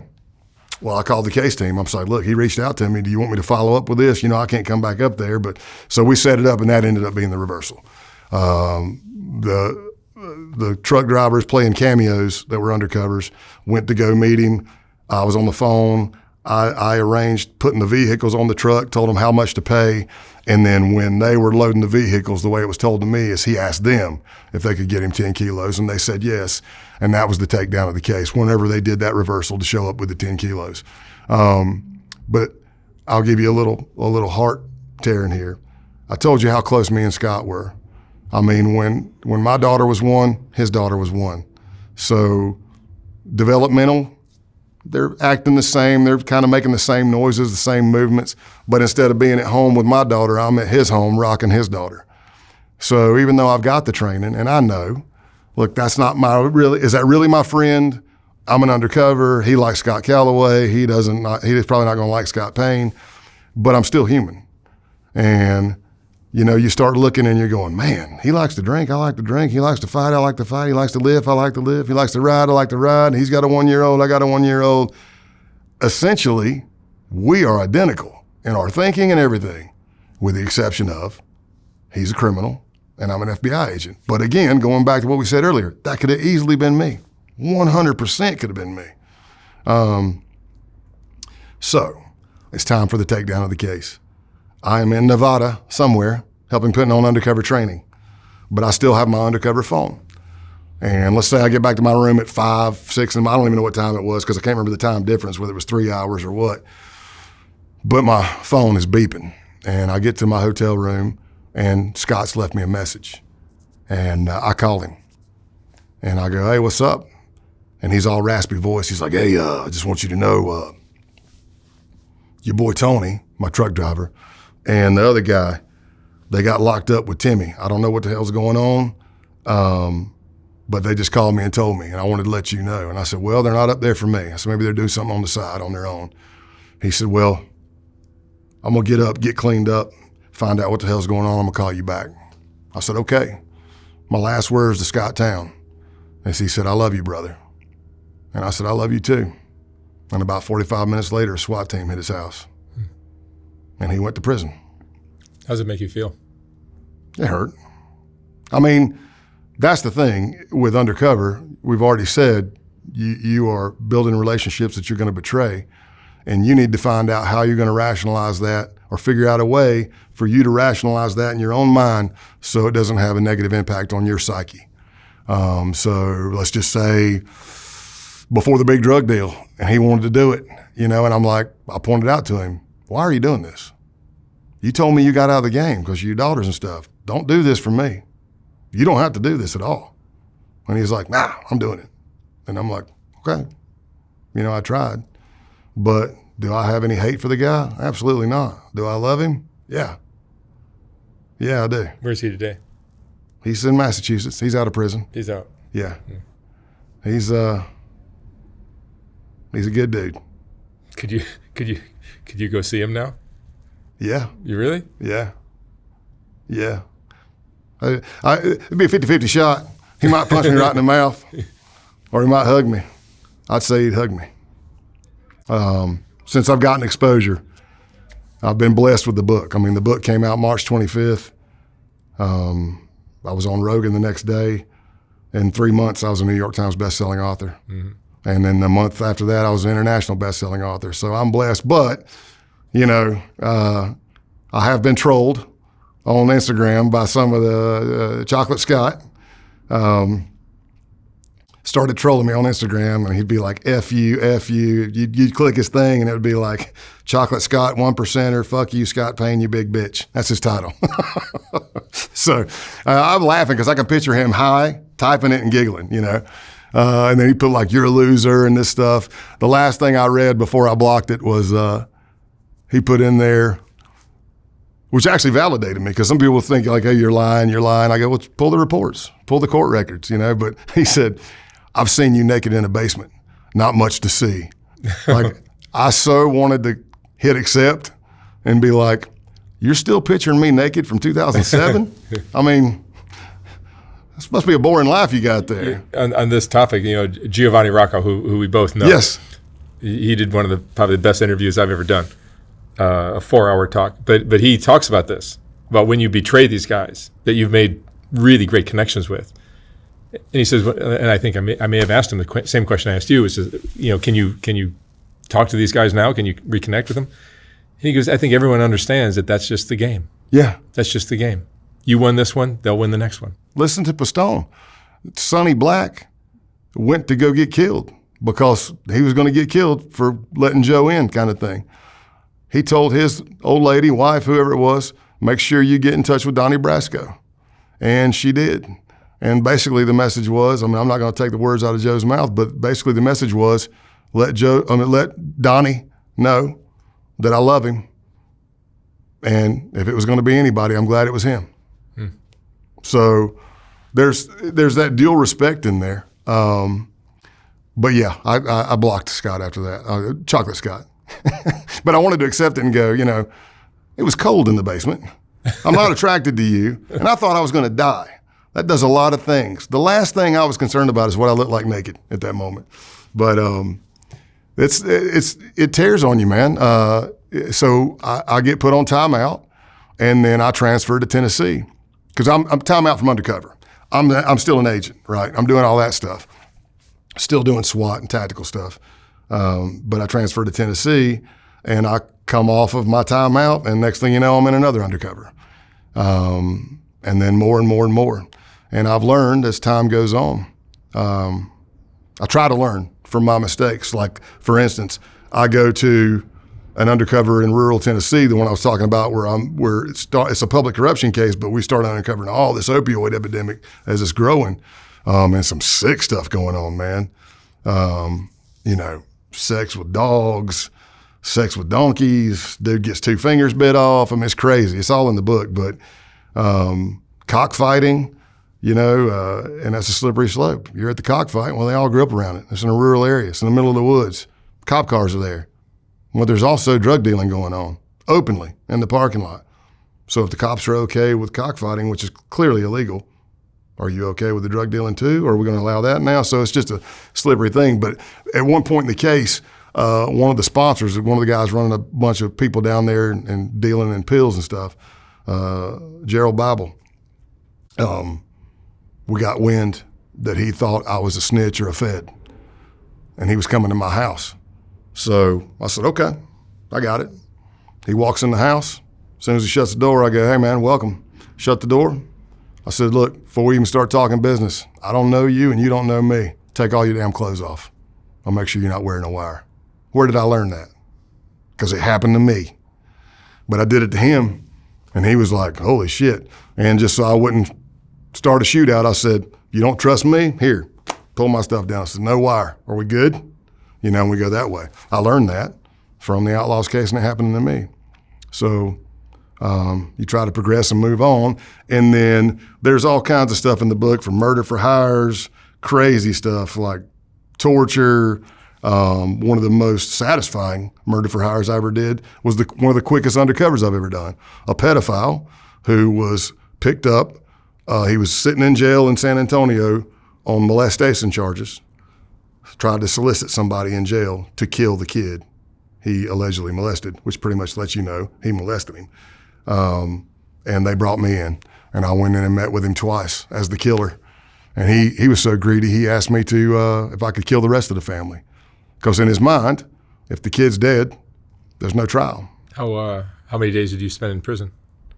I met him. I didn't have to go in. I have been locked up before, but I actually, the person in the jail told him, I got a guy, his name is such and such, he's going to come meet you. Oh, I see. And then he put me, You were like a hitman. Yeah, the perpetrator put me on the visitors list. I went in, and I went into the phone bank with all the angry baby mamas and family members, and it's screaming, and I'm trying to get the recording of him saying, and it turned out good. Once he found out that I was an undercover, he pled guilty to molesting the kid and pled guilty to hiring me to kill him. And what I found out was that same guy had walked on like 3 or 4 previous cases, because sometimes they're hard to prosecute because it's usually way after the fact. It's a juvenile versus an adult on the stand. The juvenile's probably from a broken home, and they're not easy cases to prosecute. But it was a very overwhelming victory, and the solicitor's office in Bexar County was stoked, and so was I. But we get later in the book, and now we circle back to the white supremacy stuff. You know, I actually infiltrated the Klan, which isn't a huge deal. This is a good time to say this. There are men and women out there working undercover that have done way more than me. They have been in more harrowing situations. They're not getting this opportunity. Some don't want the opportunity to talk. That's cool. I'm an instructor, a teacher, a speaker, and this is what I've been doing. I did it for the F.B.I., and then I retired, and I just kept going. And I've been blessed that the Rolling Stones article and the book, and now other things are happening. But the Klan, infiltrated them, kind of comical. For me, my experience with them, if you took the scene from Django Unchained, mixed it with the scene from Oh Brother, Where Art Thou, maybe Harold and Kumar Escape Guantanamo Bay, maybe Bad Boys 2, maybe Fletch Lives, combine them all together, that's about my experience with the Klan. Yeah, mine too. It was like, what the hell, man? And then, of course, they changed. I was like, we're not white supremacists anymore. We're white separatists, because that sounds less offensive. It's still the same thing. It just means that we're not trying to kill you. You can have your property over there. We just want ours here. No race mixing, you know. I believe it was explained to me like you don't see a horse. Maybe it was a dog and a cat. You don't see a dog effing a cat, and we don't want whites with blacks. I'm like, like whatever, man. You know, and I always like to say this, in all the cases I did with neo-Nazis, white supremacy, that kind of belief system, there wasn't a single one of them doing 23andMe. I'm like, I never saw one fair-skinned, blue-eyed, blonde-headed, Scandinavian-looking dude in any of those groups. They were all mixed. I said if we went and did 23andMe, they'd have to beat themselves up, you know? But then we get into towards the tail end of the book, this whole new movement that's kind of going on now. Around 2018, it was considered cringe. 2019, considered cringe. When you say white supremacy, a lot of people picture the Klan. They picture the hood and the robe. But when you get into what we were doing, what we started seeing was this new movement. A new movement came in called entryism, where you got clean-cut white guys who are pretending to be they want to be in the political realm, but they're clearly white supremacists. They're still neo-Nazis, but they're trying to blend in.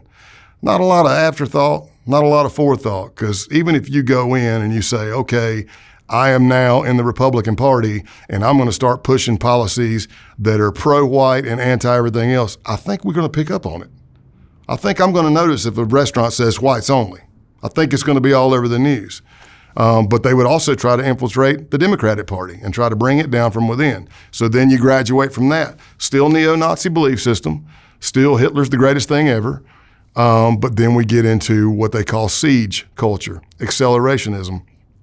So siege culture comes from James Mason, longtime white supremacist, wrote a book called Siege. It's basically a bunch of articles, interviews, and he's compiled them all. Idolizes people like Charles Manson, Hitler, stuff like that. But you're not going to get, with the accelerationists, you're not going to get your Charlottesville picket sign standing on a corner yelling racial slurs. Siege culture, accelerationists believe that's a waste of time. It makes you a mark. You're doing no good. They want to do things through guerrilla warfare tactics. And this is the belief system. I told you about entryism. They believed there was a political solution to save the white race. Accelerationists do not believe there's a political solution to save the white race. They believe that society is going to collapse on its own or from man-made events, and they want to speed it up through those man-made events like taking down a power grid, derailing the train, poisoning a water system, killing anti-fascists, killing lefties, killing non-whites, especially Jews. And one of those was popping up, and The Base was the name of the group. And I was picked to infiltrate the group. It takes a village. We got case teams. I got people helping me build my backstory, online profile, because I'm like, I don't know. I haven't been in all these dark web apps, Telegram, and all this stuff. And what do I go in as? So they were openly recruiting online. Now, let me say this for your listeners and viewers right now. I don't care which side of the spectrum you fall on. I'm not trying to preach to you, but I'm going to tell you, if you're extreme far left, I'm probably going to think you're an idiot. If you're extreme far right, I know you're an idiot because I infiltrated them and hung out with them. I think we need more towards the middle. It's okay for you to like something I don't. It's okay for me to like something you don't. We can still get along. We don't have to hate each other and cancel each other and everything else. Mark, do you like to eat? I do. Me too. That's one bond. And we can start working from there. But if you look at extremism, whether it's far left, far right, radical jihad, whatever it is, if you look, they all kind of have the same MO. They all kind of end with ethno-state, caliphate, your own socialist, whatever. It kind of ends the same. But I infiltrate this group. They were openly recruiting online. There is a lot of radicalization online happening these days. It's been happening a lot on all extremist levels. And that's the danger. You get somebody who's possibly an outcast, can't fit in that well, can't get a partner, been bullied, and they go into their room at night and they dive on that smartphone and they start going down that rabbit hole of hate. But as humans, we like to belong. It's innate for us to want to belong. There's people who say they don't want to, and they're fine being by themselves. I'm probably going to call a little BS on it. I get it. You could be. But so now we're back to the base. They're openly recruiting on Gab. I go in and I answer. Well, now I start getting emails from a Proton email account. Everything is used with what they believe is encrypted. In other words, they don't think the feds can do a subpoena and get the records. And a lot of that's true. Am I saying that everybody on Telegram is bad? No, but bad people go to Telegram to do stuff. Bad people went to Gab to do stuff. Bad people went to 4chan, 8chan, 12chan, Discord to do stuff. So I start answering all these questions for about a week, back and forth. And then I'm told, hey, you need to download the Wire app, look up this person, whatever. And Wire app's similar to WhatsApp. You can do a phone call. And I ended up in July of 2019, I ended up doing like an hour and 15-minute panel interview phone call where they're grilling me, wanting to know my background, what can I bring to the table. Because picture a militia meets doomsday prepper meets white supremacists, because that's what they're doing. They're training out in the woods, they're shooting. And I passed the test, and they bring me into the group. They ask me where I'm at. I say I'm in East Tennessee. And they're like, well, The closest cell, C-E-L-L, I know I got a redneck accent, the closest cell to you is in North Georgia. Well, we had no idea who we were going to meet, but we did know that our covert employees online and sources and stuff had been reporting about this guy called TMB, the militant Buddhist, had been posting some insane radical stuff. So much that we thought he might be another Undercover, because we're like, who would talk like that? Unless it's like a cop trying to get somebody, you know what I mean? It doesn't make any sense, because nobody would bite on it, because they call that Fed talk. Hey, you're talking, that's Fed talk. You're going to bring the feds on us, or you're glowing, which means you're a Fed, you know? Well, guess who the cell leader was in Rome, Georgia? TMB. So I get to go meet him. We go down there, and I go to meet him. I get out. They've told me where to park. They tell me to take a picture of a certain statue, send it to them. So they're watching me coming in. Well, right before I went to meet them, I met a case team I'd never worked with before. We talked on the phone, but I drove down to Georgia. I met the case team. They put a tracker on my truck. They said, do you mind if we put a tracker? I said, no, go ahead. So I go to meet TMB, and it ends up being Pestilence.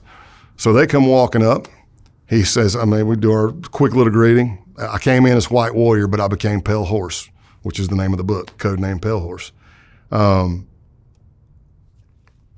He said, he pulls out this thing that I'd never seen. It looked like a Geiger counter, man. It was this big piece that had a triangle card on it, all kinds of lights and sounds, and he's wanding me, and I'm like, all right.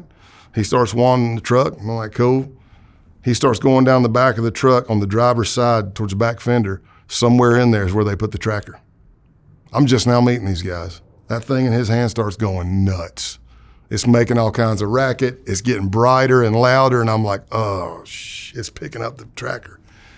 So I ease my leg back because I'm thinking we're getting ready to go to blows. And right about the time he's at the back fender, Pestilence says, do you think it could be the power lines? We were on a hill and the power lines are kind of low.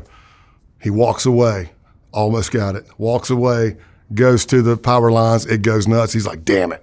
He goes, it's the power lines, man. We need to go somewhere else. So now I'm following them. I have no idea who's tracking me, how many people they got. I'm on the phone to the case team going, you need to shut this tracker off.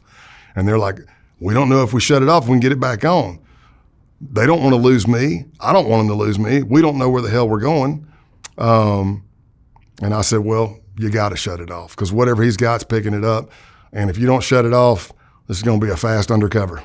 It's going to be quick as soon as we get to wherever we're going. And they shut it off. I passed the test. I find comedy in a lot of stuff. They pulled into like an abandoned concrete plant. And as I'm pulling in behind them, I'm looking up to my maker going, come on. I mean, like, how many movies have I seen in an abandoned concrete plant where people get killed? I'm like, you're killing me, man, you know? And as I'm standing like this in the parking lot getting wanded again, the bottom of the sky falls out, man. It's just pouring rain. So I feel like I'm like in a Creed video, you know, arms wide open, rain pouring on my face. And I passed that test, and we ended up going to his dad's place, 100 acres with a barn and a house, 100 acres. And that's when I start getting in. That's when we start learning about all this hate, all the people that are in the base, the people that are coming out there to train. And Mark, I'm telling you, a 19-year-old kid, listen, I'm the lead tactical instructor at the time. I'm a SWAT member. I'm one of the lead firearms instructors. I'm the lead defensive tactics instructor. A 19-year-old kid led carbine training, machine gun, submachine gun, and it was good. It wasn't the best I've seen, but it was good, which scares me because he didn't get it from the military. He got it from gaming, and he got it from just going to a range with his dad. Mm-hmm. And I'm like, sheesh, this is not good. We start identifying more and more people. We start identifying plots. I didn't mention this, but the leader of the base is a guy named Ronaldo Nazaro. He's trying to get it back up now. He lost a lot of credibility once we made all of our arrests. But this guy's an American citizen, U.S. born, Villanova grad, Army vet, supposedly intel, supposedly was contracted as like an IT person or something in the Department of Justice at one point. If you look at his posts and stuff when he was at Villanova, it didn't seem like it was radical at all. but somewhere something happened. And he now resides in St. Petersburg, Russia, with a Russian wife and kids, with a decent amount of money being tracked through his accounts. I'm pretty sure he's on a no-fly list after everything that happened. But let's look at some similarities. Al-Qaeda, translated to English, is the base. We were the base. Al-Qaeda's MO was 3 to 5 man cells all over the world training for D-Day. The MO for the base was 3 to 5 man cells all over the world training for what they called D-Day. They referred to it as the Boogaloo. Not to be confused with the Boogaloo Boys, that's anti-government. Boogaloo Boys, Proud Boys, Oath Keepers, that's all anti-government, not white supremacy. But in this section, they referred to it as siege culture.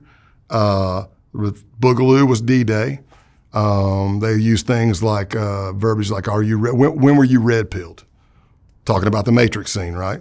So when were you enlightened and woken up to become a neo-Nazi accelerationist? And you need to know, you don't just do it. You got to have something. There's going to be a pivotal moment. Like if you're a Christ follower, when were you saved? What was the day? So you got to know that stuff. And we start getting into these groups. And at one point, there was a Canadian member.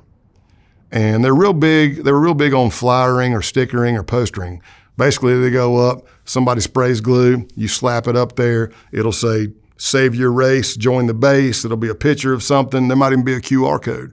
You scan that QR code, it takes you straight to a BitChute video, and it's a propaganda video trying to recruit like-minded individuals to come over. So at one point, the guy in Canada is flyering and stickering, and somebody answers the call. Well, he goes out. That person had to go through the same process I went through, but when they went to do the face-to-face meet, he met Patrick Matthews, whose code name was Punished Snake. And Punished Snake met him, okayed him, brought him in. After about a week to 2 weeks in the main chat group, that guy disappears, and it turns out he was a journalist from Canada named Ryan Thorpe. Kudos to him for outing and doxing a neo-Nazi white supremacist, which, by the way, Patrick Matthews was in their version of National Guard, Army National Guard, so he was a military guy being trained up there. Kudos to doing that, but dadgum, that's dangerous, man. You have no cover team. I get it, you're doing it to expose something, but be careful, man. You're lucky you didn't end up dead, you know? So once Pat's doxed, he is running. He gets booted from the military thing. He loses his job. Our CMP comes to his house, takes his guns.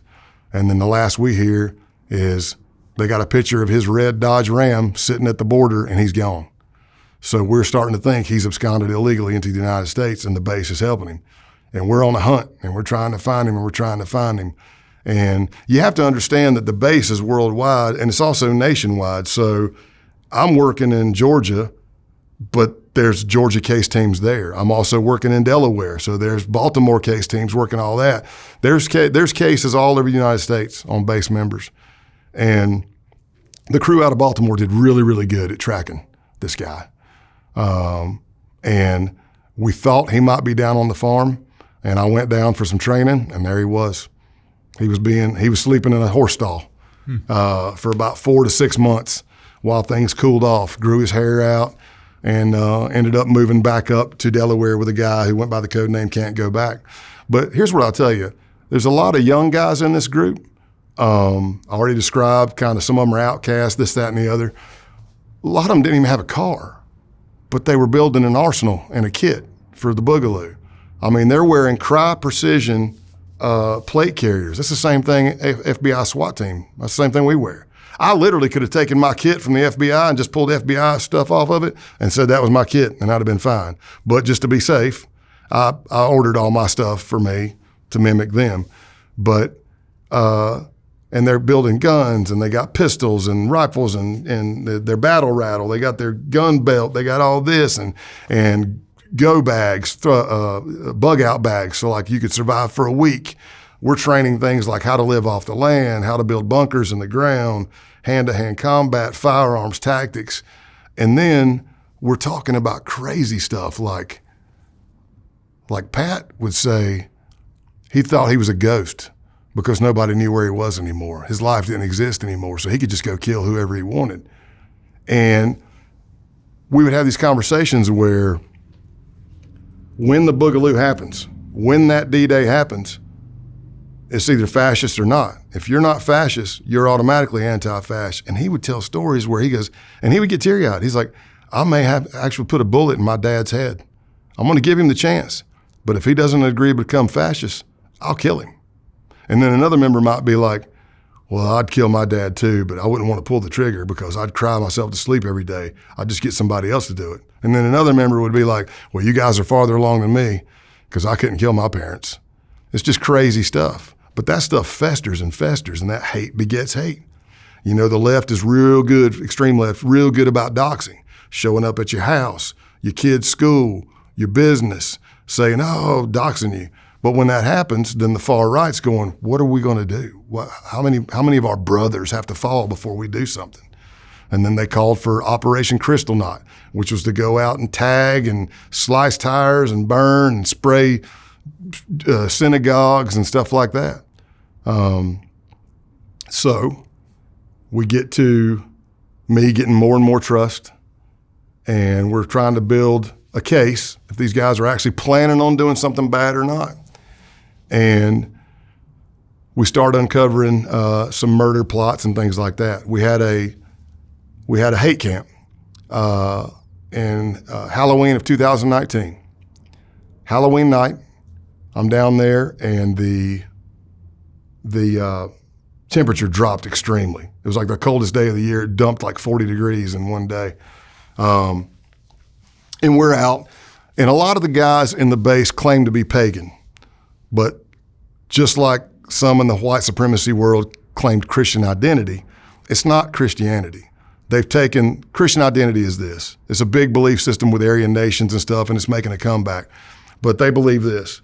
They take the story of the Garden of Eden, and they use a dual seed theory. So what they'll say is this. They'll say, Adam and Eve in the Garden of Eden, serpent is the devil, fruit of the forbidden tree. The story goes. Eve eats the apple from the fruit of the forbidden tree, gets Adam to eat it, now we're sinners for the rest of our life. The devil tricked her. In the Christian identity version, this is how it goes. Adam and Eve, Garden of Eden, the fruit of the forbidden tree is a sexual act. The serpent is the devil, but also a man of color. So the devil and Eve have sex, and from that, Cain is born. And Cain is evil, and he is what they call the mud race, non-whites for the rest of the time. Adam and Eve had sex, and from that is Abel, and that's the pure white race. Now, how you can get that, what you had to smoke to come up with it, I have no idea. Craziness. So let's go to the paganist view of the base. They're taking like Norse mythology and they're twisting it. The Wild Hunt in Norse mythology is essentially Odin going out with other gods and laying the smack down on all their enemies. But in the base's version of Wild Hunt, it's going to signify the start of us cleansing the world of non-fash, non-white, Jews, blacks, and liberals. So it's 2019, Halloween night. We've done some training all day. I doze off in my truck. I wake up to my window pounding. Pale horse, you got to get up. You got to get up. I get up and I go, what's going on? And they go, hey man, you remember us talking about a sacrifice? I'm like, yeah. And they go, we got a goat. I'm like, what? They went not far down the road, stole a goat or a ram, it has horns, from somebody's backyard. Almost got caught doing it. We're all wearing Flecktarn camo because Flecktarn is the pattern that Germany uses. So again, Hitler, neo-Nazi, all Flecktarn camo, balaclavas, covering your face, especially in pictures and ops so you don't get doxxed. They steal this goat, bring it. I'm over there looking at the goat in the back of the truck. It's crapping all over the place. And one of the members goes, man, this thing's crapping all over the place. I said, well, hell, I would be too if a bunch of Neanderthals just jerked me out of a damn yard at gunpoint and put me in the back of a truck. Then I see Eisen. He's going to be leading the block. Eisen is down with this goat, and he's talking to it all sweet and stuff. And I walk up to him and I go, "Is it bad that I feel sorry for the goat?" And he said, "Pale horse, don't let the goat hear you say that." He said, "This goat needs to be happy because this is a beautiful thing. We're sacrificing this goat to kick off the wild hunt, and it's going to Valhalla. It's going to Odin. It needs to know it's loved." And in my mind, I'm thinking, I'm not sure the goat agrees, but I can't ask the goat that. So I go and I'm like, okay, it looks like we're going to go back down to what they call the holy spot where we've done some blots before, which is the ritual and pagan belief system. But again, they're not pagan. They're just twisting the crap out of it to their own ideological belief system. So I go to my truck and I lean into my listening device because I got a cover team on me. And I'm like, look, I think we're getting ready to go down the woods and kill this thing. And I'm racking my brain trying to think, should I blow the case right now for this? I mean, it's a misdemeanor that they stole it, I think. I know it's not federal, but I don't know. And I lean into my listening device and I say, if you don't want me to do this and you want me to stop it, you guys have to let me know. Send me a message. And I waited, Mark, and I waited, and I waited, and I didn't get nothing. And I said, okay, looks like I'm going in the woods. So we go down in the woods with this goat, and Eisen starts leading the blot, and he's talking about the wild hunt and killing all non-whites and Jews and liberals, anybody that's not fascist, because Hitler's king. And he has something like a machete.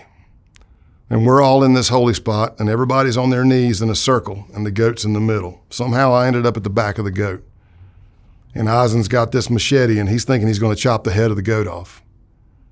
And he's rearing back, and he's coming down practicing. And he's a pretty stocky kid. I think somebody says, just do it. He comes down with all of his might. Thunk! That's all you hear. And the goat goes, bah! And I went, oh, crap. I don't even think it broke a hair. I don't know if the blade was dull. I don't know if the back strap of the goat is just so thick. But in my mind, for that split second, you can see things. I'm like, oh, this is going to get bloody fast. And then somebody says, oh, you may have to do it again. And then somebody says, does anybody have a gun? And one guy did. We were supposed to leave our guns. That was the rule. We go to the holy spot. We're not carrying any weapons or anything. But the one guy did. Actually, the one person who was least qualified to handle a weapon is the one who had one. So they took the weapon from him, handed it to Eisen. Eisen chambers around, points towards the goat, and then turns his head. And when he turns his head, that's when the instructor in me came out. And I'm like, whoa, whoa, whoa, whoa. And he goes, what? And I go, man, look at what you're shooting. We're all in a circle. You're going to shoot us. So he gets right up on it, boom, puts one right in his head, doom. Even on the recording, you can hear the goat hit the ground, doom. Now it's kicking. And everybody's like, oh yeah, man, whatever chance, whatever you want. Well, it's still kicking after about a minute or two. I know it's probably like after spasms and stuff, but I go, why don't you go ahead and put another round in it, man? And he's like, well, I think it's dead. And I go, but I mean, for the love of the goat. So it shows up in Valhalla happy, using your words against you. We don't want it being unhappy. Okay, boom. Now it stops moving. They go, okay, I'm pretty sure it's dead now. So you think you're done? No, we're not done. Now they slice the throat of the goat, fill a cup with all his blood. We're all still in a circle, except for me, because I'm now holding a flashlight. We're in the middle of the woods, in the middle of nowhere. I'm holding a flashlight for Eisen because he brought acid. He brought a sheet of acid to help you enter the shaman. You're just getting people high, but whatever. So I'm holding it, and he'll go to each one on their knees, and not everybody, but most everybody did acid. You tear a piece of the sheet off under your tongue, chase it with the blood, and that's part of the sacrifice. So we go to each member. There's probably like 12 or 13 of us there at this hate camp.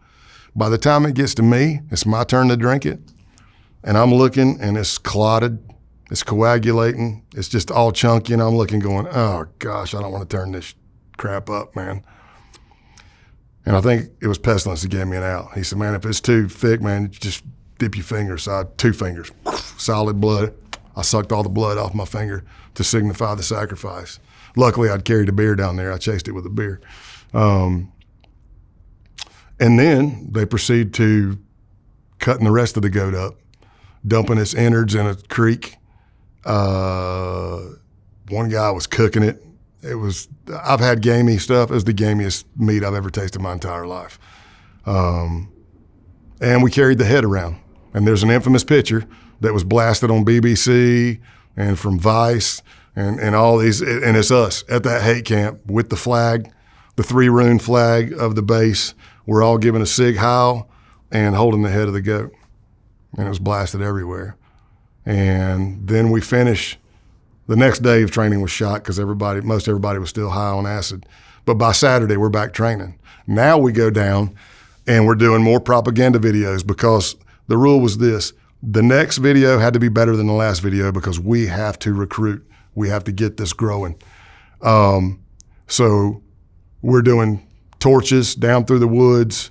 We start a bonfire. They brought holy Bibles. They brought the American flag. We burned the American flag. Death to America. Everybody's chanting death to America. They take the holy Bibles, open them up, face first, put them into the fire, and they're like, F your Jewish God, all this stuff. And I'm right there mirroring it. I'm right there with them. That bothered me as a believer, and everything that happened that weekend is just weird. And I know my peers and my mentors and people I've been blessed to mentor have done cases like that, but in all of my undercover work from 1996 to that point, I had never had to burn American flags. I never burnt holy Bibles, and I damn sure didn't help steal a goat and sacrifice it and drink his blood. And I did that in 3 days with these people.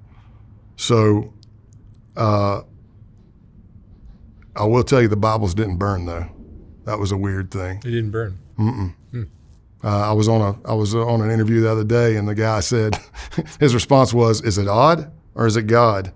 And I said, "I'm going with God because I watched the fire. I saw the Bible go down. Even the video shows, the propaganda video shows, opening up, putting them in the fire. So the fire goes up, bonfire's going, and it dies down. If you ever seen like a magazine or a book in a fire, the ashy layers of the pages." So it's kind of like that, and one of the members is stoking the coals, Punished Snake. He's stoking the coals to get the fire going again. He does, and the Bible opens up. Outside singed, not a single page is burnt. Everybody's like, wow, that's weird. He starts page by page, gets it going, everything's burning, all right. Fire dies down again eventually. He's stoking the coals, second Bible, flips open, not a page burnt. I wish I could have seen what book it was, just to, you know what I mean? Like in the Bible to be like, I wonder what that says, But when the second one flipped, one of the members goes, "Man, these effing Bibles just won't burn," and to me as a believer, I was kind of like, I see, man, I see, but after that weekend, I had gained more trust, and they said, we can bring Pale in. And we uncovered several murder plots that the Georgia crew were planning. He was already making a list of journalists and news anchors. And I'm like, but they had found a couple in a neighboring county who was supposedly heavily involved in the Atlanta Antifa group, or Antifa, however you want to say it, but Antifa group. And we were going to murder them. We went and cased the house, everything. There was several different plans in the beginning, but the way it ended was me and Luke were going to go in. We were all going to go into the house. Me and Luke would kill everybody. Dogs, kids, didn't matter. While Helter Skelter held cover out the front window, and then Pestilence was going to set a fire to burn the house down. But then even Helter Skelter said, "Hey man, if you don't mind, I want to pop my cherry." I'm like, "What are you talking about?" That means something different to me, where I grew up. And he's like, "No, I actually want to put a bullet in one of them's head." They had taken a 22 or a 25, took a solvent trap, made a silencer for the gun. If you have a revolver, it doesn't eject brass. They had brought brass catchers, so if we had to use the ARs, no brass would drop. Also, you don't leave any evidence. They were thorough. Like they had done research where we were going to go to a campground, leave all of our digital footprint there. We're not bringing phones, nothing. We're going to go to a pay by the hour motel. We're all going to shower. We're going to loofah. We're going to scrub all dead skin off. We're going to dress as if we're doing a hazmat thing. We're going to duct tape our pants to our shoes, duct tape our shirts to our gloves so nothing comes out, even Vaseline your facial hair so nothing gets dropped. He had even gone so far to research that he had read where a lot of people who murder somebody for the first time lose control of their bowels. So he suggested we all wear Depends. I didn't say I'd killed anybody before, but I looked at him and said, I think I'm okay. I don't need any diapers. And while that was going on, now Can't Go Back and Punish Snake had gone back with Eisen up to Delaware. So F.B.I. Baltimore did a wiretap on their apartment. And if I thought I'd heard them talking crazy stuff before, holy cow. These guys are in this apartment, and the stuff they were talking about like breaking out the Saints. So for your listeners and viewers that don't know, in this world of siege culture and accelerationists, they look at your mass shooters as saints. So on the anniversary of the Tree of Life shooting, they say, Happy St. Bowers Day. On the anniversary of the Charleston church shooting, they say Happy St. Ruth Day. Christ Church, Happy St. Tarrant Day. Was it Norway? Happy St. Breivik Day. They actually have a sheet, and it's called, it's the Saints list, and it lists them. Breivik is at 77-0 because he murdered 77 people. Tarrant's behind him. It goes down. You got Bowers, you got the Walmart shooter, you got the Buffalo shooter, you got Dylan Roof, and it says, when will you make the board? Like when a mass shooter comes out, like the one kid that only got off one round, on those social chats of the dark web, man, they were lighting that dude up. He only got off one bullet. He didn't know how to handle a weapon. He should have shot more people. It's sick. It's sick. So we uncovered that those guys not only were planning on breaking out, like the Roofs and people like that, they were also talking about going out and killing cops. Because, again, you're building your kit for the Boogaloo. This guy had a 6.5 Creedmoor with a $6,000 thermal scope on it. So at night, he could be out there, and his idea was, say a cop is parked in his car, or just stop somebody, gets back in the car, pow, sniper shot, take them out. What do you get? You get a radio system, you get a bulletproof vest, you get a gun, you get bullets, you probably get an AR rifle. And that's what they were talking about, crazy stuff like that. Stuff we've seen before, though, like the Snipe Murr case in D.C. Man, those two dudes in that car, they had that town shut down because nobody knew who the sniper was, couldn't figure out an M.O. Until he was found. So they believe that the kickoff to the Boogaloo could be a gun rights rally in January of 2020 in Virginia. And their idea is to be there and maybe pop a few rounds and hit just people in the crowd, because you're going to have 3%ers, which is not illegal. You're going to have militia, pro-Second Amendment, 3%er types. You're going to have protesters. You're going to have cops. Maybe they don't know who's shooting who, and that's the kickoff. Now, I don't think that they were looking at taking over the entire United States as a whole, because the crews I was involved with were looking at property in the Appalachian Mountains to buy and build your own compound. There was a crew in the Detroit and in the Wisconsin and all that stuff. They were looking at the Upper Peninsula at property to create their own compound. They had actually flipped a former chief of police and flipped one of the members' moms who was a nurse. So they already lining up all that. Nazaro had land in the Pacific Northwest. It's just to create chaos. And they end up with your own ethno-state. And we were able to work it all out to where we got enough for the prosecution teams. I was going nonstop there at the end, traveling all over the place, trying to tighten up evidence and deals. And we ended up taking them all down in January of 2020. We arrested everybody in Georgia on a Wednesday, kept it quiet. Thursday morning, SWAT teams are hitting Delaware and Maryland. And then from there, we started getting the other ones trickling. And by Friday, I was in the main chat group, and they're like, now the affidavits are coming out in the news. And they're like, it says there's a Fed that infiltrated the base. Who's the Fed? Now I'm just watching. I'm not answering. They're like, has anybody heard from Pale Horse? I'm not answering nothing. I'm getting direct message. I'm not answering it. Now they're posting more and more stuff, and they're saying some stupid stuff. How can you not tell who a Fed is? Another.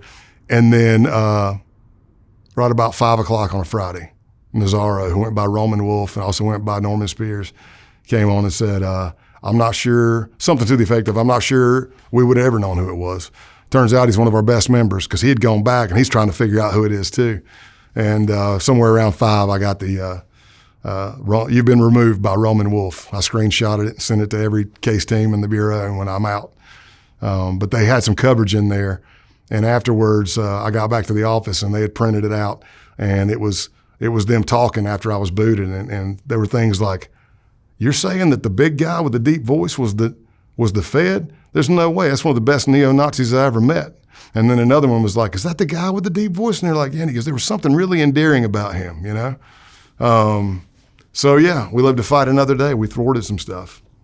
But I will say, circling back on the impact, after that weekend, that wild sacrifice and whatever stuff weekend, I did text my pastor. I said, man, I'm feeling dirty. I need a little prayer.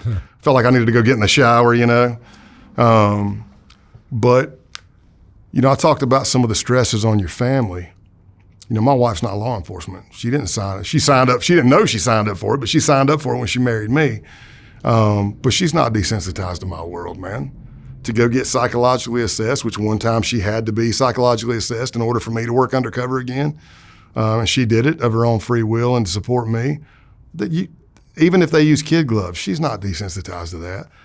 So here we are, and I'm in this base case. It's towards the end of my career. I don't realize it is.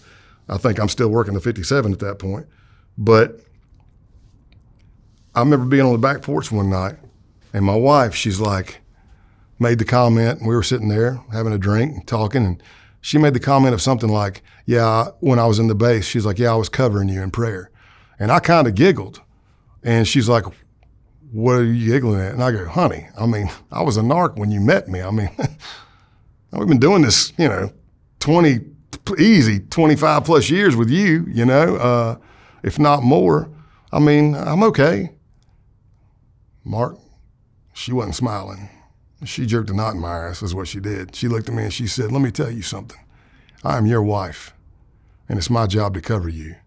And when you're going on these cases, I'm covering you in prayer. And it took me that long to realize not only do I have to desensitize after a case like this, so does she.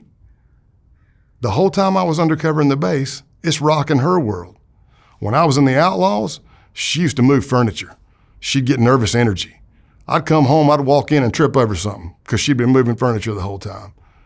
But at some point, she gave it up to the Lord. She said, I can be scared all day long, or I can just pray over you and you know, cover you. And you just don't realize. And I'll say this, especially to law enforcement out there.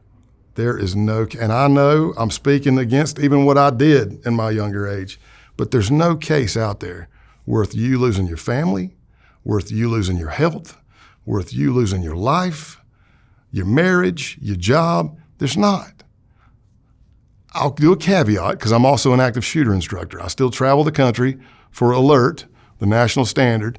That's different. If I have actionable intelligence, even me retired, if I have actionable intelligence that people are dying down that hallway, as a first responder, I'm going. That's the oath I took. I'm going straight to the sound of that threat, and I'm going to stop the killing, and I'm going to move right into stopping the dying, even if that means I got to put tourniquets on the person I just shot. That's different. That's responding to people dying. But as far as working a case, there's nothing worth it. They'll be there. And being retired,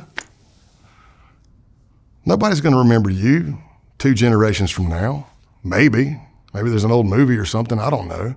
It's your family. It's you. It's your friends. And we just got to do better at taking care of ourselves. I really believe. All right. Scott Payne, thank you so much. Incredible stories. Thank you, man. You've lived a rich life. It's still going. It's still going. Still going. I'm not going undercover anymore. You're still a young man. How old are you? 54. 54. Still young. Yeah. It's cool. Thank you, man. Thank you, buddy.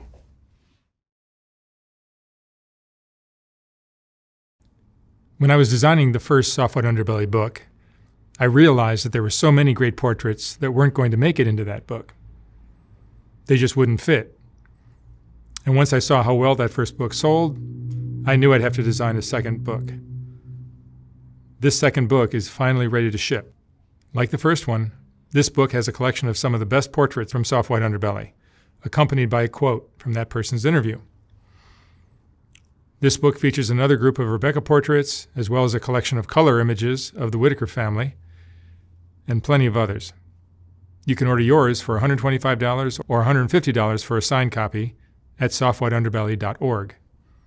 Again, like the first book, once this book is sold out, I will not be printing more of them. The portraits are what Soft White Underbelly is all about, and these two books contain the best of all that work. Thank you for watching.